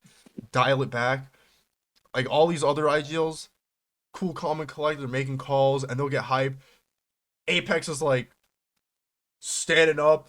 He's like yelling at people. He's got like a dad gut. It's like freaking me out. Hate that guy. Talk your shit, King. Here, Hell yeah. listen, Hell listen. yeah. If Blippo is a humanoid hater, I'm an Apex hater. Hey, like I said, hate. You know, that's what we're here to. I do We're here like to Zywoo hate. though. We're here to I hate. will say I do like Zywoo. Yeah. Fury is there, which is Of great course, because yeah. home turf for Brazilian talent, Brazil always shows out, and we know this with like Luminosity, like the Cold Zera era. It's so funny that their Apex team is like all American. That always like makes me laugh. Really, Yeah, no, Furia's Apex team is all American. Fury is straight just Brazil team in CS. No, I know, yeah, and I think they're pretty heavily associated with that region too, if I'm not Yeah, mistaken. I think they're a Brazilian-based region, so but they cover the Americas anyways. So Yeah. like Yeah. it's fine. But Fury has fallen, so I know Holman, Fallen. he's Yeah, been no, around for a I'd say while, I know yeah. Fallen. I know Fallen. That's in my lexicon. Fallen's holding that team together. He's playing great. He's found his stride at these more like high profile S tier tournaments, where earlier in the year it's been a bit rocky, but he's finally coming into a groove. So coming into IEM Rio, he's probably going to be a bit stronger, and that team is going to make it a decent bit into the tournament. If not, take it to a quarterfinals. I believe they actually can do that.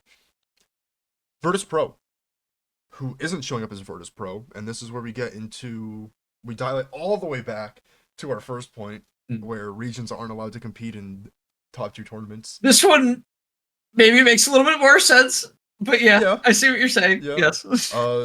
For those of you that are out of the loop, there's a war. There's been a war. Yeah.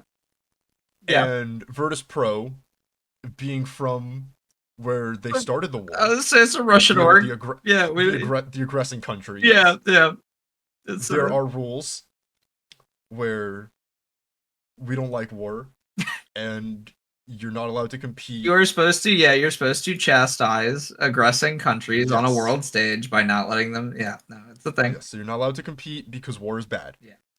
But the org isn't allowed to show up, but the players are. Right. Yeah, they don't want to rob. This also happened in Apex because there are definitely a lot of Russian players in EMEA, but they would all show up to LAN as non-representing, so their country would not be represented. But obviously, you don't want to. The players are not doing the war. Like the players aren't. Yeah. No, they. Politics aside, the players are still players just like you and I. They deserve a chance to compete at the highest level on the world stage, regardless of what is going on with their governments or they are just non-representing their country. Yes. So VP is showing up as outsiders, and that is the name of their team. True. That is what they've called themselves. Yes. It doesn't sound great. Yeah. All right.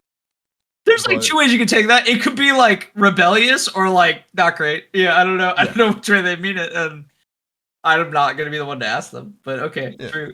Yeah, that's what they chose. Yeah, they've got a guy named Norbert on their team, spelled in alphanumerics. Okay, yeah, that guy's sick. N0RB3R7. I'm looking at their roster. I don't know. You're right. They have in alphanumerics Norbert, and then they have Electro Nick, my man Electro Nick. I see that a lot with like Brazilian orgs and like Brazilian players in general. They love the capitalized N, just randomly. Like you could look at Payne's league team too. They've got like 2 of them. Regional, yeah, Teton does it. I know exactly who you're talking. Teton, I think, is literally it's lowercase t I capital T-A-N or some shit like that. Regional naming conventions are very funny. Korean players in fighting games have them a lot too, where they're usually just like weird acronyms or random objects are their names, or like Chanel. Chair. Um, You do have knee. That's I say you've got famous one knee, there. you've got Yeah. JDCR, you have cherry berry mango, shortened to It's a vape CBM. flavor. CBM is my dog. I love CBM, but yeah, cherry berry Love mango. that guy. Next, Yeah. we've got Complexity, right? Liquid is the NA hope, but Complexity Has NA players.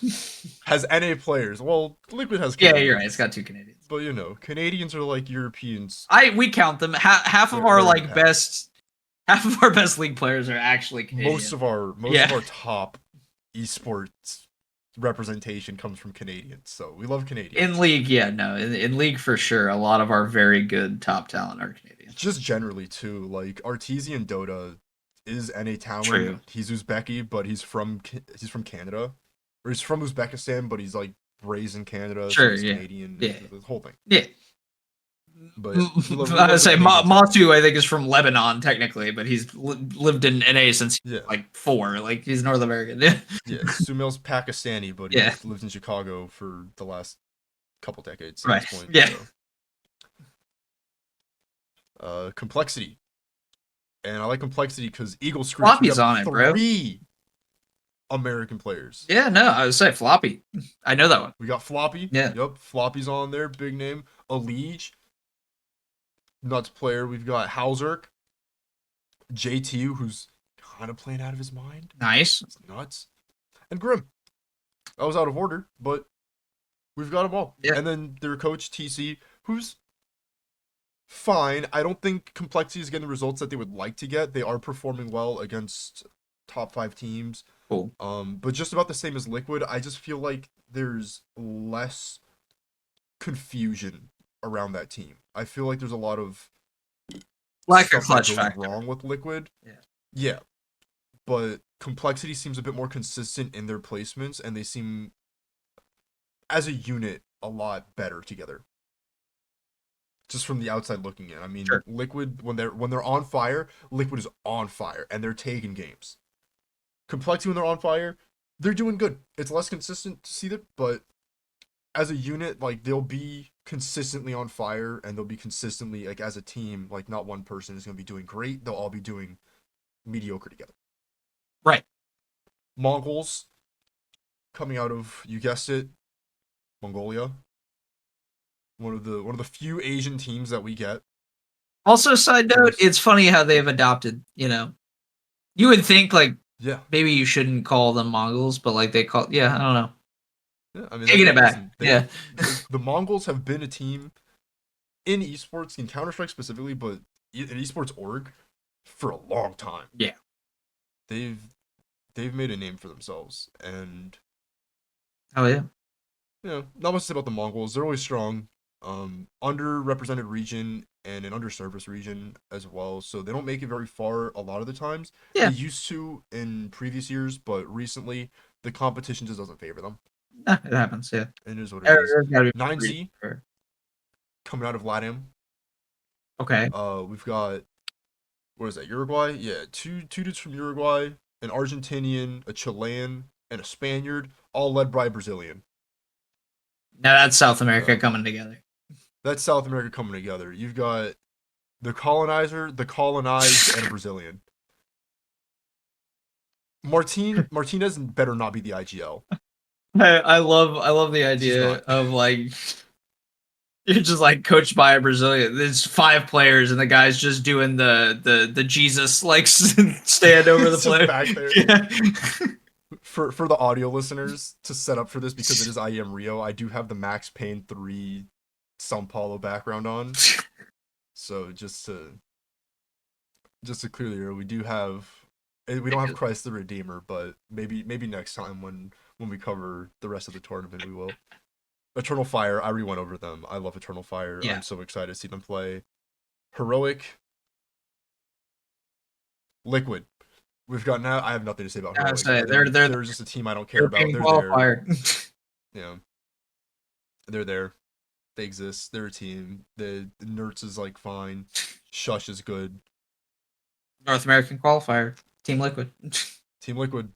I've talked about them enough. Yep. Let's see what happens. I feel like they are gonna lose two teams that at this point they should be able to beat. Their first match though, we have the groups. Group A is Complexity and Liquid. Oh, that's kind of So- fucked up. Yeah, it's Navi Imperial, Complexity Liquid, FaZe and Furia, Pain and Mouse. That's Group A. We'll get Well, into Group goddamn. B after we get these last two orgs because there's two more Brazilian orgs. Brazil showing out for IEM Rio Hell yeah. on the home turf, and we have Pain, who I'm so excited to see. Okay. If we're gonna talk about Brazilian talent, that I'm one love Brazilian Counter Strike. It is an institution down there. They love it. I love that they love it. They play very good Counter Strike, despite the results that they might get. They do finish not very early at tournaments, but like kind of somewhere in the middle. So you do get to watch them a lot, but they don't compete with the heavy hitters like FaZe, like the Navis, Sure. the G2s, and all that. But they do hold their own against those teams, so they will at times beat them. But when it really comes down to crunch time, you don't see them that often. Yeah. And so, but Pain has Big Zero, Lux, Kawes, I'm saying that wrong, NQZ, and their rookie, who is, I call him Brazilian Donk. Okay. Probably not to the same caliber, but equally as impressive. Snow. This kid is like 16, maybe 17. Played his first main stage at ESL Pro League. Or IEM Cologne, I forget which one came first. I believe it was ESL Pro League 20. No, sorry, it was IEM Cologne. And then it was ESA. And I'm getting sidetracked, I'm waffling on. Snow has shown that he's a good player, shown that he can hold his own on the international stage, but overall hasn't been getting the same results. It is his rookie season, so it's not necessarily his fault. It's all new to him. He's getting to the groove of it, but he's held his own. And Right. going back into the domestic circuit afterwards, playing in Brazil and playing against these heavy hitters like Fallen and a lot of these other Vinny and on Imperial and a lot of these other bigger names in Brazil. He's just sharpening the knives. He's honing his skills, and seeing him on the international stage again is gonna be very exciting to see how he breaks through that and if Pain can make it farther. And I Yeah. hope they do, because it's always exciting to see that new talent kind of bloom. Imperial, I'm not very connected to. Another Brazilian team. Again, Vinny's a great player. Phelps, No Way, Senchi. Probably said that wrong. And Try. Solid players. Yeah. Play at a very high level. They played very well at the previous tournaments. But again, I'm not very connected to them, so I'm not really excited to see them. Navi is just gonna dumpster them. And I hate to say it, Liquid is probably gonna come out over Complexity and lose to Navi. And then get sent to lower bracket. There it is. And then they're gonna have to play Complexity again. And that's gonna break my heart. Because why do we have both NA teams? The only two NA teams, because M80's not here. Well, the only two NA teams playing each other in the same group. CS loves to do it. They hate NA. I don't know. Group B. We've got Vitality versus 9Z. Clean sweep for Vitality. Mongols versus Outsiders. That's anyone's game. I feel like both those teams are pretty stacked, evenly matched. That can go anyway. Eternal Fire versus Astralis. I'm holding out for Eternal Fire, but Astralis is probably going to take it. They have Cadian, Device. That's just a disaster for a lot of other teams that have to play them. But it is like a mid-season, pretty late into the season, if we want to call it a season, because they don't have seasons. Roster change, and Cadian has played with a lot of these guys before. It's a full Danish roster again. So it could go better. They've had some time between EPL and Blast and things like that now to work things out and see how that's all gonna Shape up. progress. But yeah, Heroic versus G2. It's G2 all the way, and I feel like G2 is just gonna take the group. It'll be like G2 Vitality at the end. Eternal Fire might go lower bracket and qualify. I don't really see. It'll either be Astralis or Eternal Fire. I'm hoping Eternal Fire, but those four are probably gonna make it through. The rest of them, I don't see making it anywhere past that.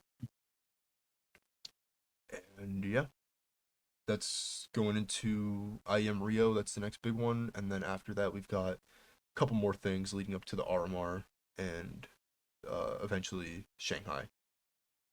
Because the RMRs are happening in November, it says here. November is when, let me see the European RMRs. According to this, Europe is 17th to the 20th. Asia 21 to Pacific, the I believe, had 24th. theirs. America has it the on 12th to the Intuzel's team. 15th, and then Asia Pacific has one November 11th and November 13th at least.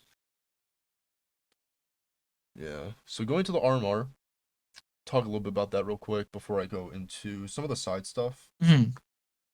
Within Counter-Strike, that's probably not super esports focused, but it is, for the health of the game. Yeah. Saw, I see here at the RMR listings, and Saw is a Portuguese team that had a surprisingly good run at Cologne. And they had a exceptional performance. And I'm excited to see more of them at another S-tier event.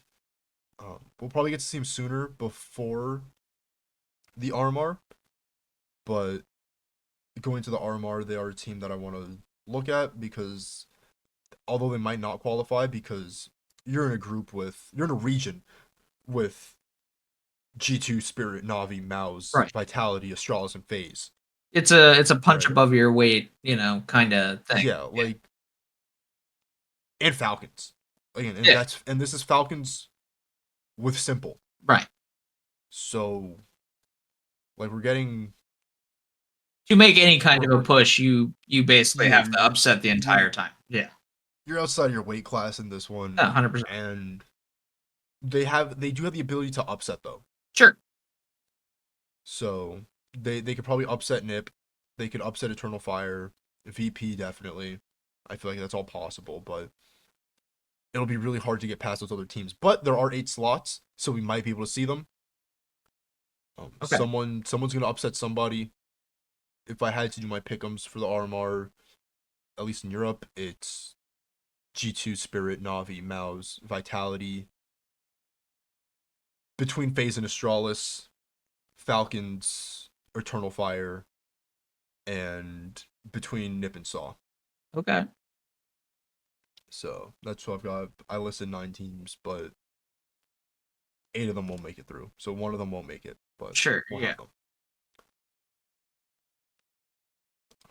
Okay. But Shit. yeah, so moving out of the esports scene, moving into the casual scene, we have, and I don't know if you saw, a new update. So first and I was foremost, say, what does that entail? happy birthday, CS2. Right. Okay. They had their 1-year anniversary, and nothing happened, and everybody was mad. And then a couple days later, there was a big 4 to 8 gigabyte update. They said, And "Psych, you thought we forgot."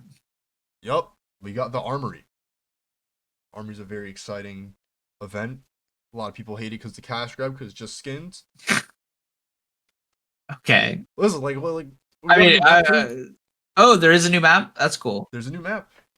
It's a hostage map. It's Italy. It's not All active right. duty. It's not cool anymore.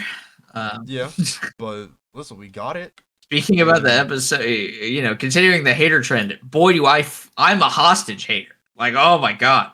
It's devolved into a casual mode. I get it. Yeah, I get it being a casual mode. Fuck Run that. office Yeah. in Italy Oh just my god. to kill time. Yeah. Dick around. Yeah. Oh god. But But okay. New map. You're right. New map. we got a new map. It is rumored teased that because the update allegedly ends in like 108 days, that we do have more time for more stuff to come out for the update. This is just the first wave. Okay. Much like how Dota's Crownfall event currently has like 4 acts, we might get more parts of the Armory update. So we'll have the Armory this released with a new case called the Gallery case. I was seeing, I think, some of the skins coming out of that case. Is that the one with the dick skin that everyone's talking about?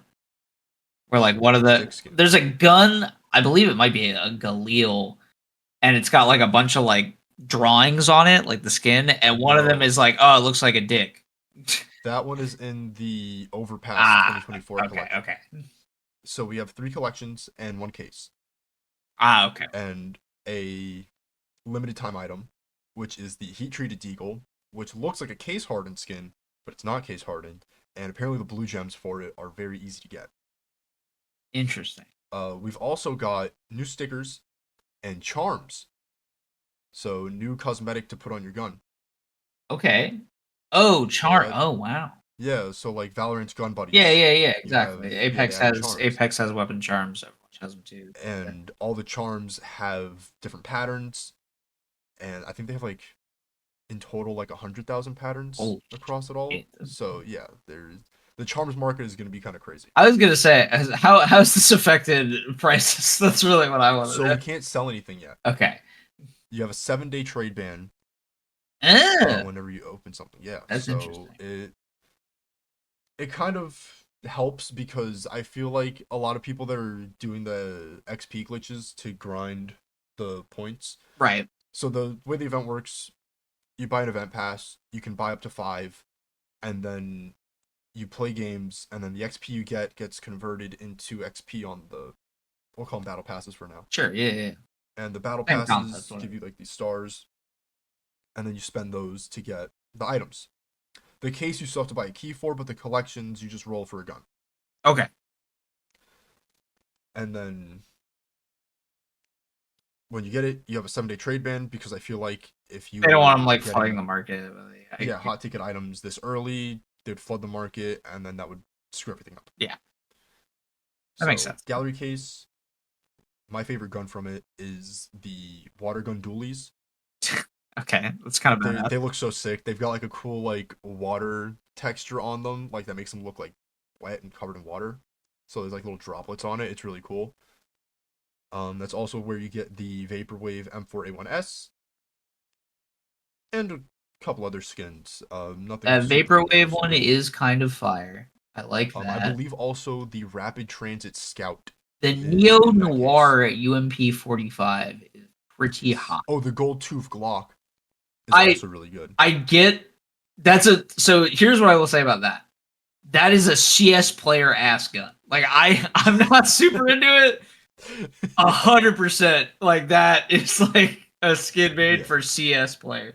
Like no, hundo P. And I believe I feel like that AK-47, the outsider one, also very much made for CS players. Like that's the T-bus, right? It's like a bus with all the on it. Yeah, you're right. Yeah, people say it's the budget Fire Serpent because it's got like the same color the colorway. The Saiba Oni is very cool. That's kind of like a recolor of a.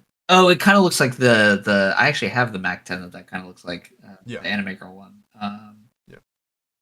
Yeah, this case is cool. A lot of these are actually pretty. It's a pretty solid case. People are stockpiling on them because they're gonna be worth like a decent bit by the end of the operation. Next we move into the collections. So we have 3 collections. Like I said before, we have the Overpass collection, the Graphic Design collection, and the Sports and Field collection. Okay. Which I was joking my girlfriend about it, that they made this update for me because they have the Rapid Transit Scout, because I have the traintism. Hey, they have. As someone who spent like an hour and a half playing a train simulator arcade game at Evo this year, I get it. He gets it. And all the train stops on it, because the transit map, all the train stops are just the names of the different maps. That's cool. It's pretty cool. Yeah, no, it's sick. Which one is that? Is that the graphic design one, or is that the over? No, that's in the case, I believe. Oh, I see. Yeah. So in the Overpass one, it has a bunch of graffiti skins. Sure. And Yeah. Yeah, I'm a big sucker for graffiti. Yeah. This now makes sense with the way that Galil skin looks. Yes. Yeah, it makes sense. So that's where you get the Galil skin. They use like metallic like mop kind of ink for it, and I think it looks great. My favorite is the Mac 10, the Pipsqueak. That one looks really good. The Be the Monster is the overpass monster. That that actually really looks cool. really The AK. Couple really cool skins on there. Pipsqueak is cool. Nothing entirely stand out. Oh, the Krakow op, I really like as well. Yeah, I'm into that. But it's hard with the graffiti skins, in my opinion at least, as someone who's a critic of Sure, yeah. good graffiti. The decent Zeus too. I'm not gonna lie. Yeah, the Zeus is pretty cool. It's hard to make decent looking graffiti skins, especially if like you're not a writer and you're not like within the graffiti culture. You're kind of just like observing and like doing it as the art style. It doesn't translate to somebody who pays more attention to it. And not to say that they're bad skins, they're all great skins. They're just personally not my favorites. Sure. And I have my critiques of what I would have done differently. Sure. It doesn't matter. They're all great. They made it into the game. Shout out to those artists. Yeah. Glad they get paid. The graphic design collection is what's said for emulating print media, like traditional print media. Sure. Okay. So you have the CMYK op. That CMYK you have a lot of op and that AUG are really good. You have a lot of like halftone stuff, and they're all like printing techniques. And as you know, I used to work in printing. I still do printing as a hobby, screen printing, all kinds of things. So I will say this collection is fire. At least for my personal taste, yeah, I actually think all of these look so good. Really good. Good colorways. They're all, a lot of them are patterned skins too, so you can get like different variations of on them. The pattern, yeah. Holy, wow. There was a Glock from the Overpass collection that has, it's like the blue one that has the paint splatter. Okay. And the different patterns give you like different amounts of that paint splatter. So I thought that one was really cool. Yeah, I love that stuff. There was a foil pattern used in a Magic thing called Galaxy Foils for one of the unsets. And it was a similar thing where no two Galaxy foils were the same because the foiling sheet was just like where it would like foil out was like different. So you would it's crazy. It looks very cool. Yeah. Then finally we have this one's the big one. And it's not my favorite because it's sports, and we're not a sports podcast. We're an esports podcast. True. But it's a sport and field. And so what are they trying to emulate with it? Yeah, this is what I'm curious about. When you say it has no direction. Field, they just threw in skins. It looks like it has no direction. Okay. I was wondering, this was like, somehow tied into sport and field. And yeah. Yeah, no. Some of it is sport adjacent. Some of it looks like pro wrestling. And then you have the creme de la creme, the one everybody wants. The fade. The M4A1S. Yeah, look at this M4A1S fade. Yes. That is striking for sure. A buddy of mine actually got it. Damn. That's actually good. No, he pulled it and he's been flexing it in every game we play. And everyone's super jealous. And it's great. Yeah, because it's like the bottom half of this is clearly supposed to be like game hunting, but like the top half of it is not. So I'm like confused. Like I don't know. Some of it's like regular sports. Some of it's like camo, big game hunting. Yeah. There's like the glitter Glock in it, which is like where I got the pro wrestling from. Is that the Axia? Yeah. Okay, interesting. Yeah, if you inspect it in game, it's literally just covered in glitter. Okay. Yeah, it's. Yeah, these are like cool, but yeah, I see what you're saying from like a direction standpoint. Like the Xeno is kind of cool. The Yorkshire is kind of cool. So. But yeah, that fade's hot for sure. Fade's good. There's also a heat treated in there, I think, too. Or it might be in the case. No, there is, 5.7. So the heat treated 5.7. So there's 2 heat treated skins. Which everybody's like, this is the new Case Harden. But you can still pull Case Harden stuff. So it's just another pattern. Right. It's probably not gonna be worth as much. Oh, I highly doubt that. But another thing to keep in mind, a lot of these collections and the cases No, the case I think has grays, but the collections don't have grays. So your probability to pull these higher value Oh, that's actually skins interesting. is higher because you're starting at blues. Okay, So that is interesting. something to keep in mind there. But overall, the update has been fun. I haven't pulled any charms yet. I've got like 10 points to throw away, so I'll probably get some more cases and then spend the rest on collections or vice versa. You know who has a? You know, I know someone with a case hardened knife. Really? Is it a blue gem? It's a bayonet. Nice. Yeah, it's That's a good one. That's a good one to get case hardened too because you get a whole lot of blade with that. So yeah, my friend Reven. He has I believe it was a did he pull case. it or did he No, buy he it? pulled it. Yes. Oh shit! Yeah, Nice. yeah. It's a good pattern. It looks good to me whenever I've seen him play with it. I think it looks cool. It's very subtle, which I like. But like you can tell what it is. Like, yeah. Yeah. Nice. Yeah, I forget. He told me. He said it was like when last he looked, it's like a $500 knife he can get around for it. Jeez. Yeah. The M9s are pretty expensive as is, and Yeah. then getting a decent pattern, especially case hardened. Yeah, he hasn't even looked to see like Bump what he that could up. fetch for the pattern or anything That's like that. But probably. like, yeah, he was like, yeah, he's like, I could easily get like 500 for it if I put it up. Yeah. It's in good shape too. I don't remember. Yeah, it's not like a beat up or anything.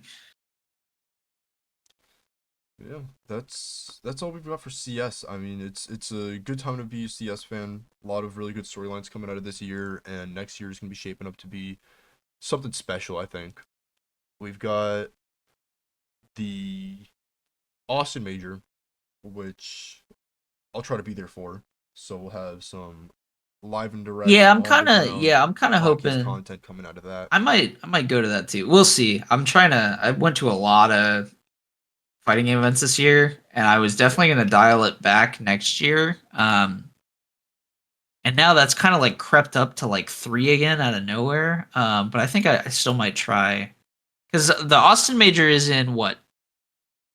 it's in June. Fuck yeah, that sucks. Because that's like I was really hoping it was early in the year, and that way it wouldn't be like prime time for fighting game shit. But it's kind of like right in the middle there. Maybe Yeah. we'll see. If I can make it work, I wouldn't mind going to that too. Because yeah, major in the U.S. is just kind of sick, you know. You know, it's really interesting. We've got 2 tournaments next year in India. Really, Yep. that's cool. That's cool. That's good. So Yeah. the Sky Sports Masters. There's the Masters, and then at the end of the year, there's the World Tour. Before Blast Rivals fall, and then the final major of the year. So that's 2025. But 2024, we've got Shanghai coming up. Those games are gonna be miserable to watch. Yeah, Watching as anything someone from who Asia went here in through, NA yeah, is a struggle. as someone who went through 2 worlds like in a row in China, yeah, it sucks. Yeah. It's really shit. It's The earliest they start when is they like did, 3 a.m. Like it's really when bad. they did TI in Shanghai, I missed the whole tournament. I didn't even bother watching it. I'm like, Yeah. just let me know who wins. No, I remember having to wake up and just like not check Twitter for like until I could get a free moment to watch the games. Like pretty much that was how I watched Worlds. So, IEM Rio starts tomorrow. Tune in, take a look. We'll be talking about that. Mhm. And Worlds, keep up with Worlds that. is We've still got going. Wallachia starting soon. Oh If yeah. it hasn't already started, like I said before. So we've got some Dota 2 coming in. And anything else that happens, Hell yeah. we will keep you updated. Any closing thoughts you got, Prater? No, I think I think we've covered it here today. Yeah, I'm just sitting, I'm just watching Worlds. I know BLGS starts next week for Apex. Which should be cool. I think those tournaments will be very fun. Probably not because like I said, I think a lot of comp teams are using it to test the roster moves that have gone on. So I'm just interested to see how they shape out. But yeah, BLGS starts next week. I've been watching a lot of the BLGS like scrims that are going on right now. Those have been interesting. NRG all came back from vacation, so they're like playing together finally. It's been cool seeing them play. Um, Yeah, no, fighting game. The fighting game season, even though there isn't truly a season, is kind of a lot of the tours, I guess I should say, are kind of locking in. I know, like obviously, this was the last master event for TWT, so that's pretty much kind of done and dusted. Anyone who's going to be in TWT now is probably in, unless besides like the LCQ slots, which will be available in January, I believe that tournament is. Yeah, I mean, there's still some stuff going on. I know East Coast Throwdown, I believe, is this weekend, which has a cool event that I'm going to try to watch and talk about. There's a 3v3 team tournament actually going on at East Coast Throwdown that they're like putting on in conjunction with Daigo. And team fighting game stuff is always really cool. It adds an interesting dynamic that I think you don't get a lot. So, but yeah. Right on. All right. Well, we'll catch you in the next one. Thanks for tuning in. We've got Shit, I forgot. the future of esports, I believe, set up for the next episode. Talking about Deadlock and maybe some other games coming up, Frag Punk, some things like that. Spectre Divide, that's out. So. Yeah, nah, we got plenty. Obviously, there's still worlds going on. Always got worlds Maybe some going on. like philosophical topics. Yeah, no, I for sure. I have thoughts on Deadlock. Yeah, we've read this up before. It'd be good to get those out. I have thoughts on Deadlock content. Is more not so much about Deadlock the game, more about content. Yes, we really don't like the tier list around here. Same for that is a segment for the next episode. Yeah. All right, remember to clean your keyboards, keep that mouse charged. Remember, it's not about your rank, it's about the hands. No, it's not even about that. It's about what you believe you are. It's about the passion. Phase up. We'll see you in the next one.